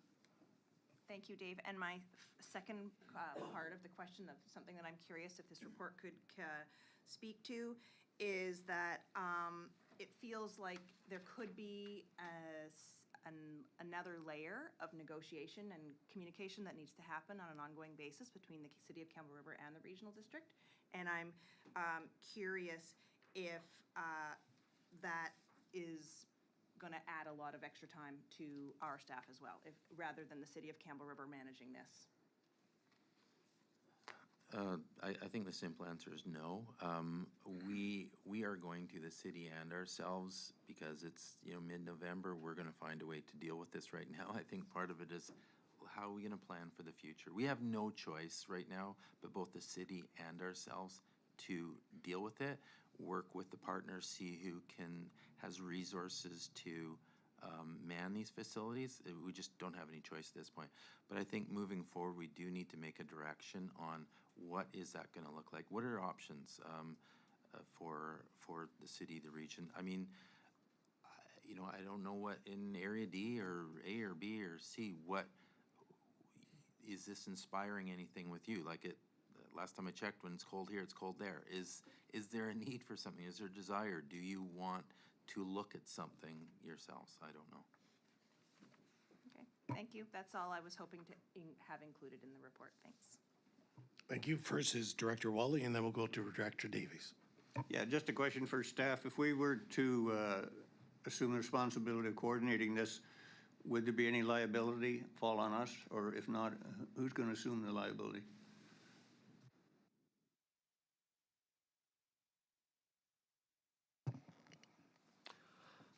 Thank you, Mr. Chairman. So the regional district has liability insurance coverage for everything it does, as long as we're doing it legally. And it's a fairly good policy through the MIABC. So the question is not so much whether we have liability insurance. We are protected. The question is, if we're going to enter into partnerships, and this would all be, I think, looked at in the report, do our partners have sufficient liability coverage that we're not absorbing additional liability? So that would be my response. Thank you. Director Davis. Yeah, thank you, Chair. I guess my only comment is I don't see a report like this happening that quickly. So again, I just encourage the City of Campbell River to have a direct conversation with the coalition in order to get relatively immediate action. I think I can support this motion, though. Thanks. Thank you. Director Kerr. Thank you, Chair. And certainly a report is a report. But this whole issue has been driven by this letter.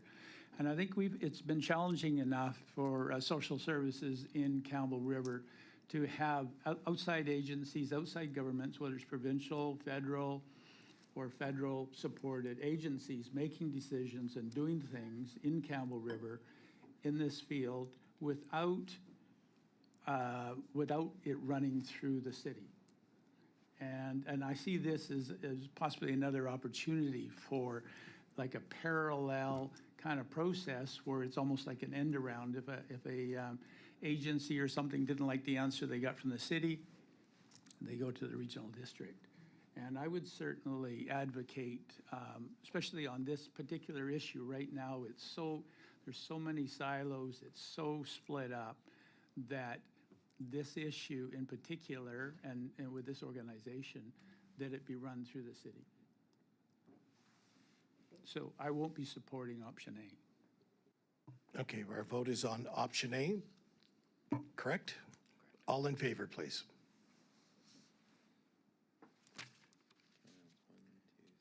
Can you hold your help? Sorry, put your hands up a little further, please. Just 1, 2, 3, 4, 5. 5, motion is defeated. Opposed. Gerald Wally, Mrs. there, Gardol, the gentleman I haven't met yet. No, 1, 2, 3, 4, 5, 6, 7. I didn't get all seven. Oh, Mr. Kerr, Mr. Wally, Mrs. Sinna, Kermit, the gentleman beside Kermit, Mr. Chapman. There's 13 here, so. Yeah, 7 opposed. So just for clarity then, moving forward, so when it comes to the shelters, then the direction we have is that the regional district is not going to do anything. So when there's an issue, I'm not saying that these groups won't approach us and we'll communicate with the city, but we have no authority, we have no direction to do anything with them. So that's fine, just moving forward, that's where we're at right now. Councillor Dole? That's what I heard you say you're doing anyway. Yeah, but we are, but then what are we to do when you got these groups approach our emergency coordinator and it's 25 below and they say there's, people are gonna die tonight, right? They're out in the street. We're doing everything we can to support. That's what happened last Christmas. And there was nothing set up. And so we ran to the city manager and said, what are we gonna do tonight? The temperatures are gonna be 20 below. And they're approaching us. We don't have any authority. So we go to the city and say, what's the plan? I appreciate that, and I appreciate everything you've been doing. But that was last December, and now we're in November, and yesterday was -6, and we hadn't done anything. Yeah, no, I agree. We had 11 months to find a solution, and we didn't do anything. Who's we? Well, the city, the SRD, Campbell River Coalition, and homelessness, none of us found a solution. There wasn't one solution brought to city council. Yeah. And we again got 24 hours or less than 24 hours notice that the community center would be the solution and that programming would have to be canceled. So you're right, collectively, none of us did anything. It's unique to the regional district that we have to be given the authority to do something. We do not have that. Again, we're happy to do something, but you've told us now don't do anything. So now when there isn't a solution, we can agree that it's the city and the coalition that hasn't come up with a solution. Correct? The board, I don't think nobody brought anything to the board in the last 10 and a half months, right? Maybe somebody will bring something to the council in the next 10 months. Councillor Board. Anyone that's gonna get something done. Yeah. Well, again, we're happy to, but we've been given direction not to. Just want to be clear on that. Yeah. So with option A, does anybody have a subsequent to make? Because as the CAO said, we're out of the picture as an SRD. Is there any subsequent? Hello, Chair. Sorry, hear that voice. Director Jules? Yes, I'm just wondering if my vote or anything has been counting. I know it probably wouldn't, I was in favor, but I know it probably wouldn't have. Yeah, thanks for that, Kevin. Because you're virtual, yeah, when the question is called, can you speak if you're in favor? Appreciate that. Okay. Thanks. Okay, thank you. They would have still failed, though. So that's it, we're moving on. So procedurally, we called the question, it failed. If there's not a subsequent, we move to the next report. Director Kerr? I'll move option B. Do I have a second? Second. Discussion? All in favor of option B? Opposed? We have 1, 2, 3. I oppose. Director Jules opposed, 4. Okay. Motion passes. Okay, so municipal service agreement with Gold River. Move receipt. Second, discussion? Mr. Chair, if I can, so the regional district provides many services to the member municipalities, whether it be bylaw inspection, planning, building inspection. And so we have a municipal services agreement with each of the individual municipalities. That agreement is up for renewal, and we're asking the board if they're interested in renewing those agreements. It doesn't limit the number of things that we provide. There's other services. So if you've just used, let's say, bylaw and building services, there's other things that we do have here. So this wouldn't prohibit you from engaging in other services that you haven't in the past. Director from Gold River. Thank you, Chair.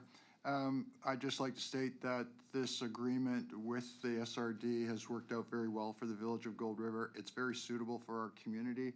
It allows us to access services at a very affordable and appropriate level without having to go out and try and hire our own bylaw enforcement officer or building inspector or somebody in planning. So this is an excellent tool for small little resource communities like the one I'm representing right now to allow us to provide those service in a very affordable and very professional way. And I'm talking to my CAO this morning. He has no difficulty whatsoever with this agreement. He thinks it's excellent, and he would like to see it renewed. Of course, he'd like to have an opportunity to work with David and just go through the agreement. So he's, and I'm advocating that we propose option A. Thank you. Director Colburn? Yeah, just on receipt.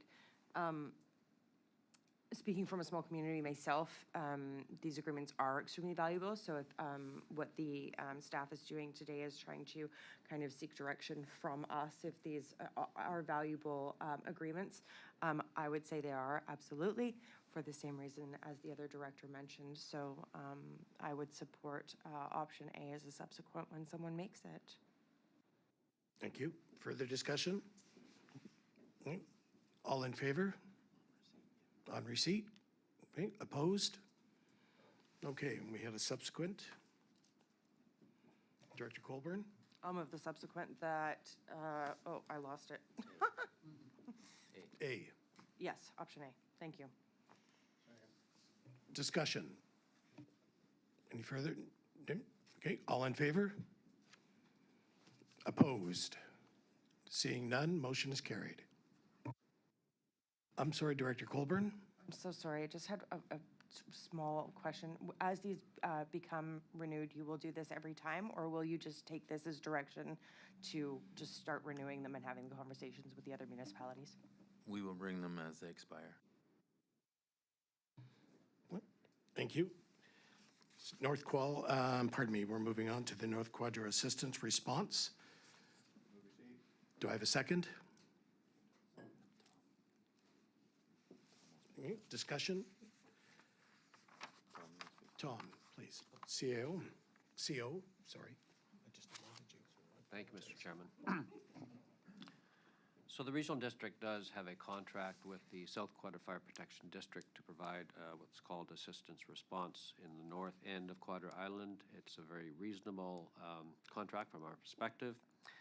And the Improvement District has indicated they're in favor of renewing it. And so on that basis, we brought a report forward to the board. If the board is of a like mind, then we're prepared to bring back another bylaw to authorize this arrangement for the following 5 years. If not, just let us know and we'll advise the Improvement District. Thank you. Thank you. Any further discussion? All in favor on receipt? Opposed? None. Receipt is carried. And I'd like to move that we authorize the regional district to build a new 5-year contract with the South Quadra Fire Protection District for the delivery of assistance response services on North Quadra Island. Be prepared for further consideration by the board. perfect. Second, discussion. All in favor? Opposed? Seeing none, motion is carried. Okay, Regional Board meeting scheduled for 2023. Move receipt of the report. Colburn? Second. Thank you. Second, discussion. Director Wally. Thank you, Mr. Chair. Yeah, I see there's several options there. My preference would be to leave things as they are. One of my largest concerns was in option C, as I recall.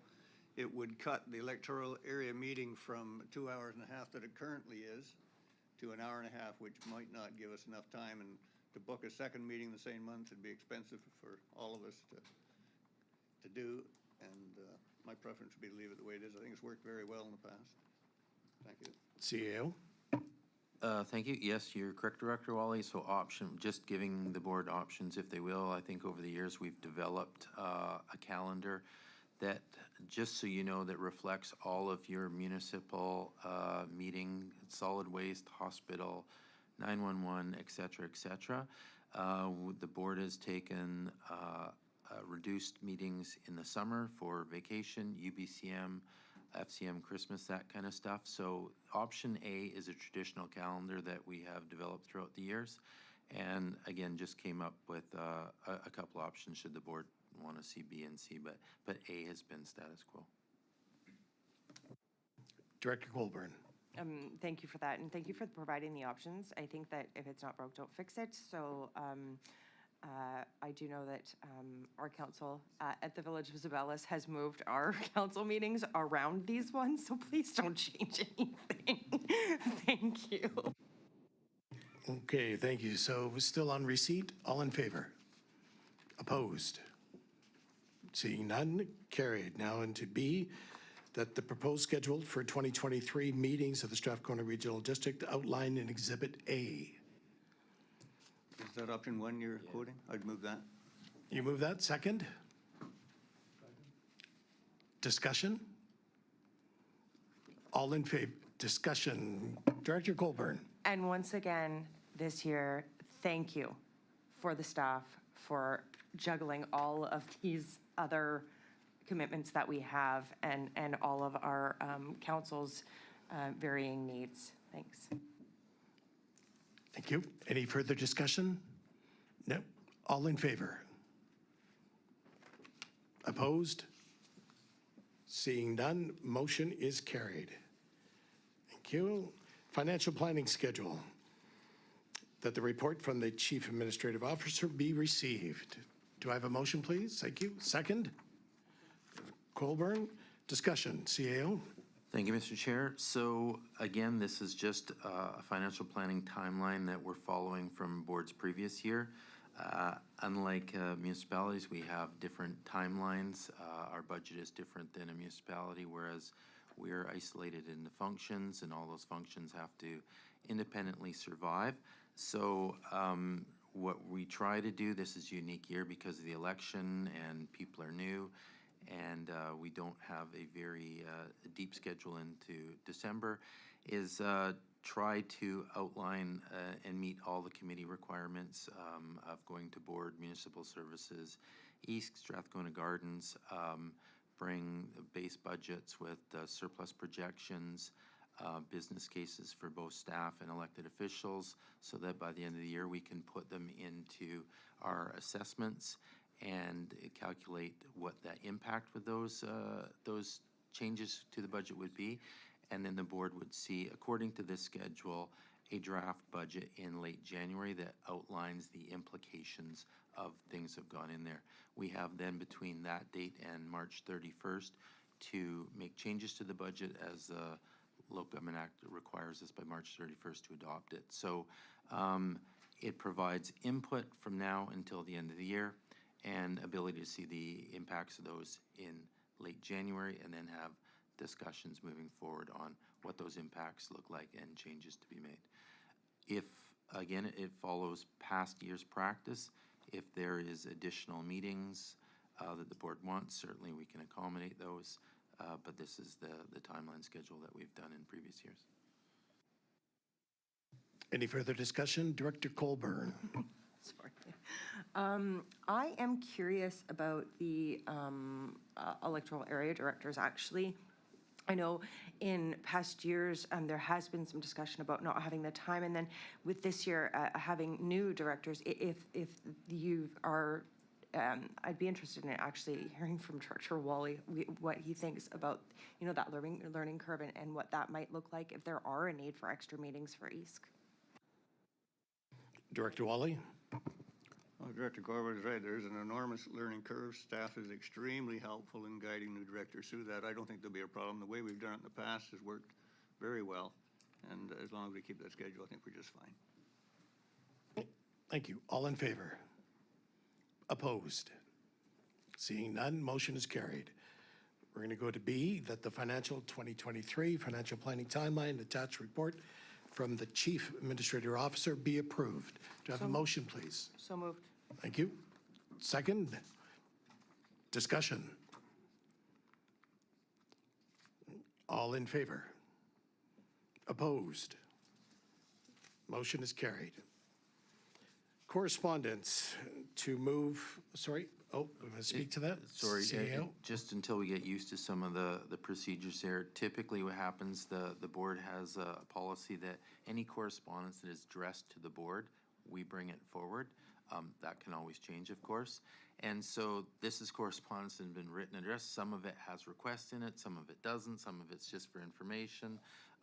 If reports or correspondence isn't pulled by directors, we don't do anything. So if there's something that you see in correspondence that you want to speak to, then it's up to the directors to pull those and speak to. Staff don't have anything to support in there, if you will.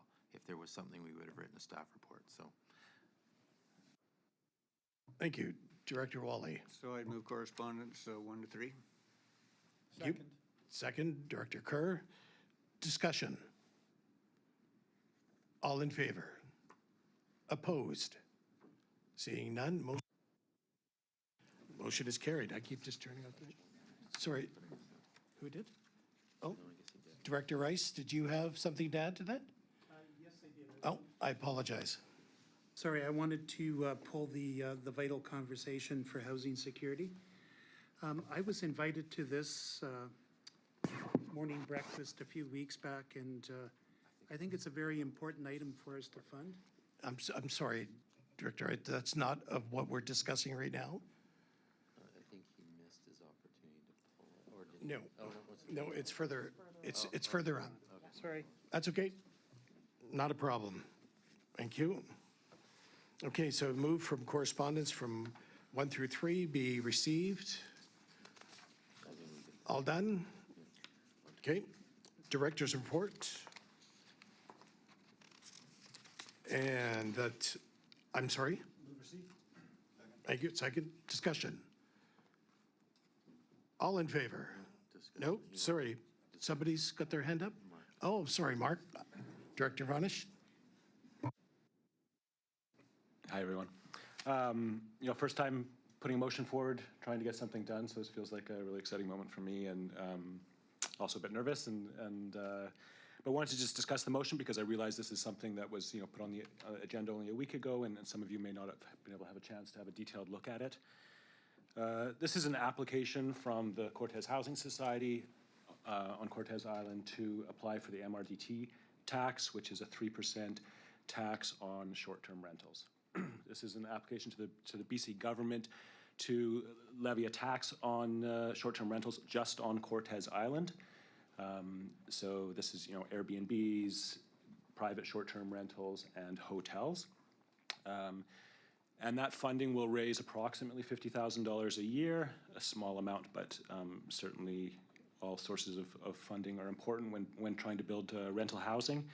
This funding will go towards the Cortez Housing Society, towards building 24 units of rental housing This is land that's already been purchased. It's received sort of $1.6 million worth of donations from the community.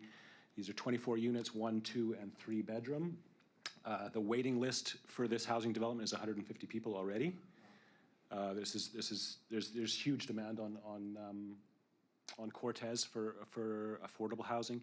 16 of these 24 units are going to be below market, and 8 of them are going to be used for professionals in the community. So, one of our challenges is that we have a clinic, but we don't have places to put doctors and nurses. It's an ambitious project. It's probably going to budget in around $10 million, which seems ambitious, and I'm sure people might have questions on the viability of it. I can tell you that the leadership team on this project has already completed a $4 million seniors housing project. So this is 10 units that was finished in 2020, and this was again below market rentals. The seniors are paying sort of $535 a month, or 1/3 of their income. What I'm going to be asking for in my motion is that the SRD provide a letter of support for the application that we're making. So this is a letter from the SRD that's going to say, we support the Cortez Housing Society's application to the MRDT tax. This is not us deciding whether a tax happens. This is saying, we support Cortez's application, and then the provincial government decides whether it gets implemented. The reason I'm putting this in today, and there feels a bit of a rush, is that we're trying to capitalize on the 2023 tourist season. Roughly on Cortez, we have 1,100 people. In the tourist season, it doubles. And we want to get this implemented for June 1st. By approving this today, this allows us to submit the application, which was part of the item that was received, has the full application there.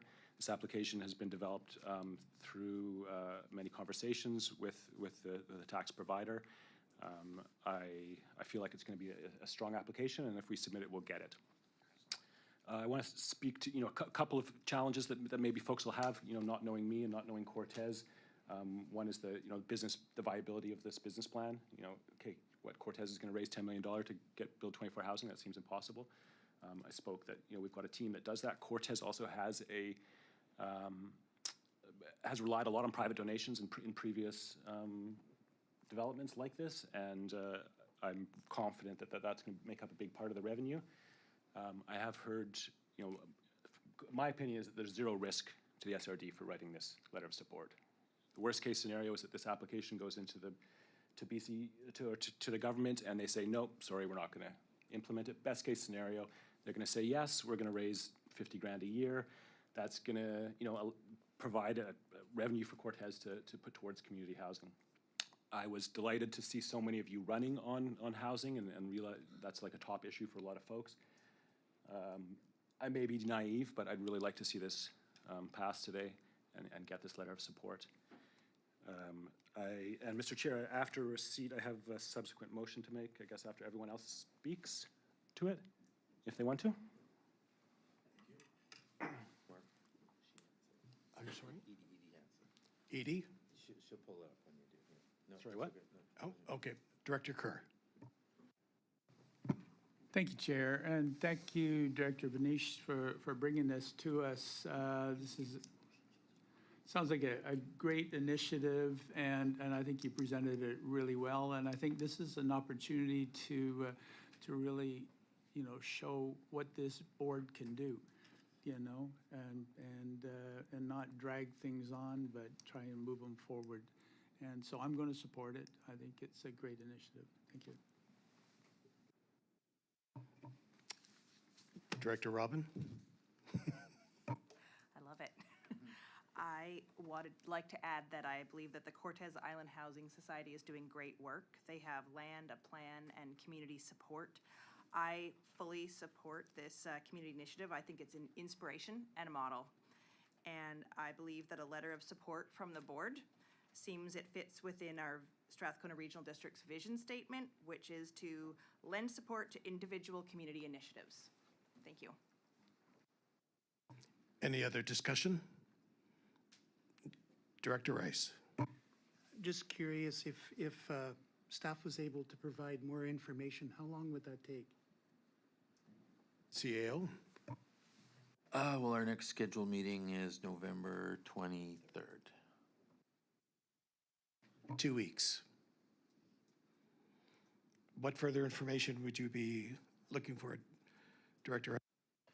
Just because I don't know anything about this, I would be a little bit more comfortable reading some more information about it. So if there are any known impacts or any gotchas or anything like that, just provide me a little bit more information before I make a decision. Thank you. Director Varnish, do you think 2 weeks are going to be an issue for you? I'd really like to get this passed today. I think it's just an easy thing for us to do. It's a letter of support. There's zero commitment. John, if just to speak to your point there, if you, or I have to speak to the chair, right? So, Correct. Mr. Chair, speaking to John's point around, are there any risks? This is a tax that other districts or municipalities within the SRD could apply for. And also, I didn't mention in my first remarks, but Campbell River already has applied for this tax. They're receiving it. At that time, it was aimed at tourism marketing, which I believe it's still being used for. In 2018, the government changed it so that you can apply for this tax for affordable housing, or for housing. Go ahead, Director. Just curious, though, that if we all start applying for it, at what point do we get denied? So if this was done on a bigger level, would that open up all of the areas to being able to receive this? Okay, CAO, could you comment on that, please? Are you talking about the MRDT or, well, like I said, I think Mark said Campbell River's applied for it and collects it. I believe that's the only area in the regional district that it's collected. And so I think what Director Vonish is suggesting is that Area Area B would be collecting it. So that would leave the others. I don't know if Sabalis or Gold River are collecting it or not. So it would leave two options, I guess, available. One, regionally, plug the gaps on the areas that are not collecting it, or individually, municipalities or regional electoral areas could collect it, if that answers your question. Maybe just add one more point that we're not applying for a grant. This isn't a grant that we're applying for. So it's not like there's limited funding giving out to different communities. It's a community getting like a pillow tax, $3 or $4, $5 per night on Airbnb rentals. So the revenue is just really dependent on the tourism in each of our communities. Director Rice would like to have a staff report done and about it back in 2 weeks. So we're on receipt, so we'll talk about that later. So on receipt, all in favor? Opposed? Okay, and then Mark, your motion, please. I'd like to make the motion that the SRD board write a letter of support to the Ministry of Finance, the Ministry of Tourism and Arts and Culture on behalf of the Cortez Community Housing Society that the SRD board support the MRD tax being imposed in electoral B in the designated accommodation area as identified in the application. This is a slightly different motion I'm looking at up on the screen here than what I have. Oh, okay. But I'll go with the screen one. It looks simpler. That the SRD... No, I think your first one's better. First one's better. Do you want me to repeat that, Chair, or? Yes, please. So I'd like to make the motion that the SRD board write a letter of support to the Ministry of Finance, the Ministry of Tourism and Arts and Culture on behalf of Cortez Community Housing Society that the SRD board supports the MRD tax being imposed in electoral area B in the designated accommodation area as identified in the application. Second, please. Second, discussion. All in favor? Opposed? Seeing none, motion is carried. Q, new business.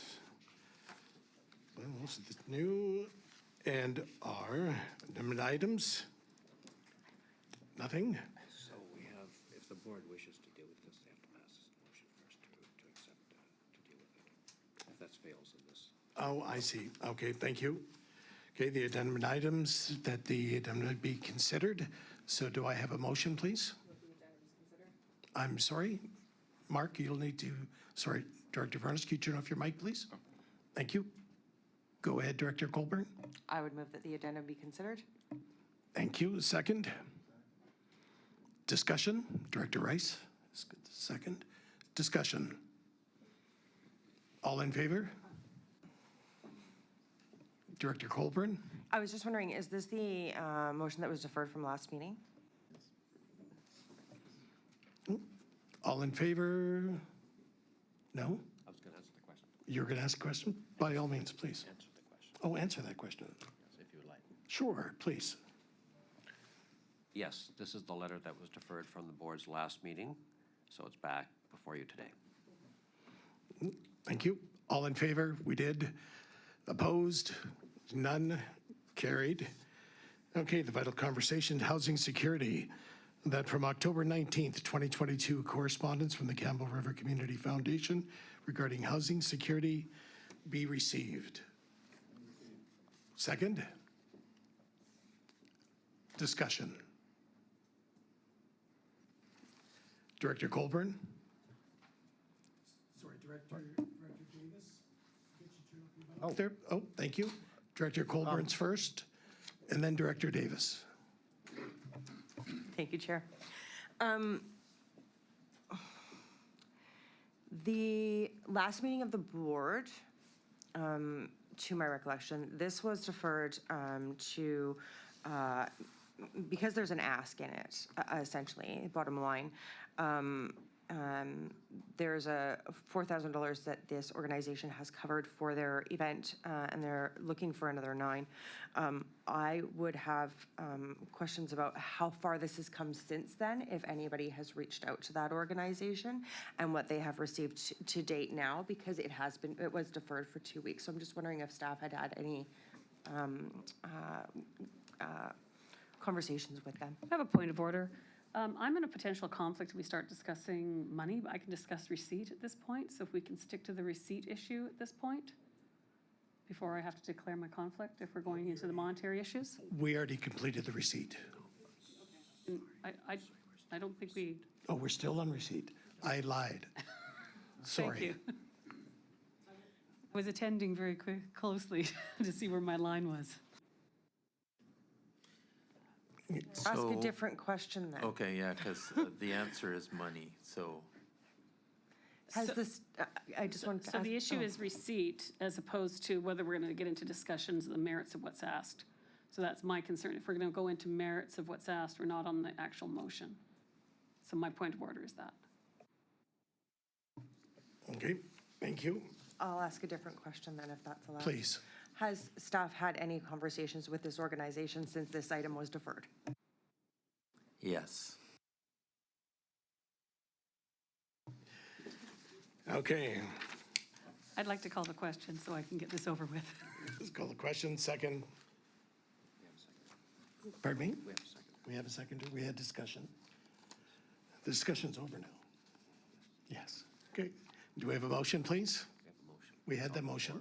So let's do the whole, all in favor? Opposed?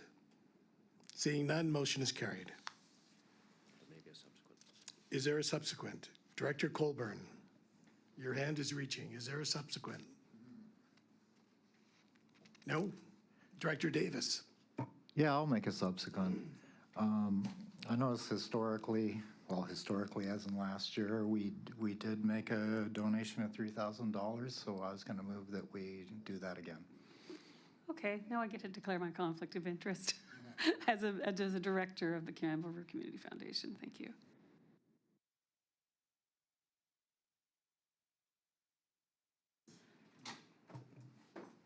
Director Dahl? I'll second Martin's motion. Further discussion? Director Kerr? Thank you. Just a question to staff. Council donated $3,000 at our last council meeting. So that brings it up to what? They had 3, 4, and then our 3 brought it up to 7. What's your latest information on it? Thank you, Director Kerr, for bringing that up and taking off a narrative and an editorial that I always like to speak to is that we have a regional grants and aid here. And so we've had this discussion every year with the city is that folks come to the city and they say, can I have $5,000? And then they come here and say, can I have $5,000? A, we don't usually know unless you bring it up. And B, you're kind of doubling down on that. So we have, just for those from the city, we have a regional grants and aid service here that you pay into. And And if you don't want to double dip, if you do, that's great. If you don't, you direct the folks here, and they comes out of regional grants and aid. So thanks for the intel. As I understand, they were asking for $9,000. They're now needing $3,900. I don't know, Renee's there, if the city's contribution brings that down to a $3,900 need or not. But that was the last number we got from them. I'm not aware of where the funds came from, just the new total of up to 3,900 is what they were seeking.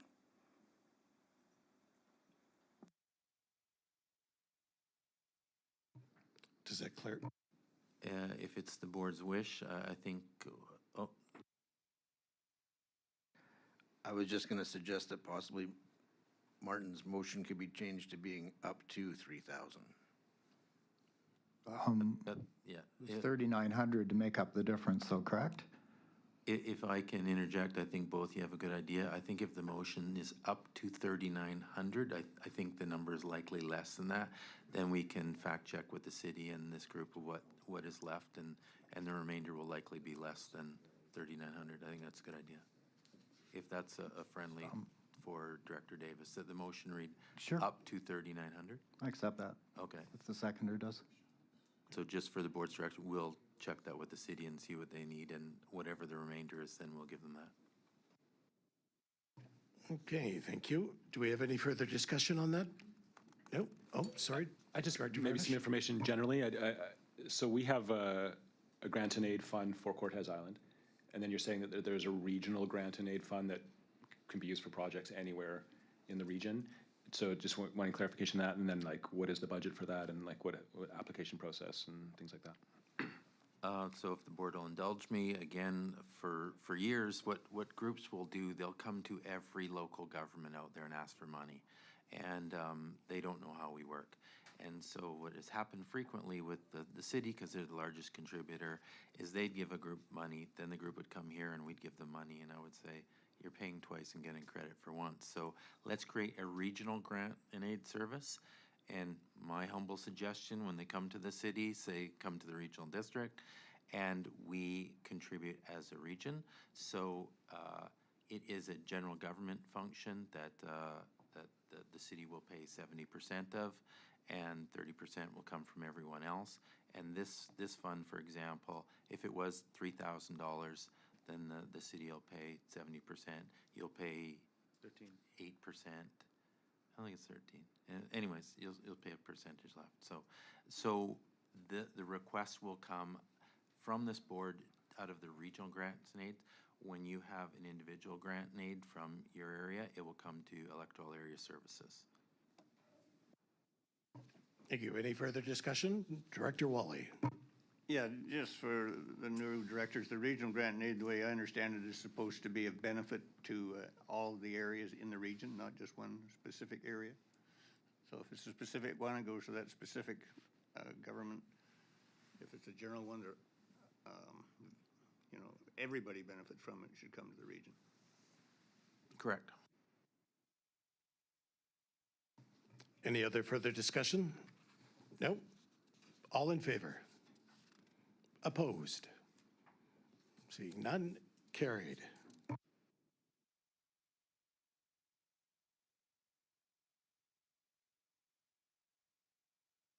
He wants me to terminate myself, and I just started. Okay, termination at the November 9th, 2022 inaugural meeting of the regional board be terminated. So moved, Colburn. Second, discussion. All in favor? Opposed? Motion's carried. Thank you very much, everybody. Have a good week. So, directors, if I may jump in, if you would like a copy of your oath of office. Photos. In paper, yeah, don't leave yet, please.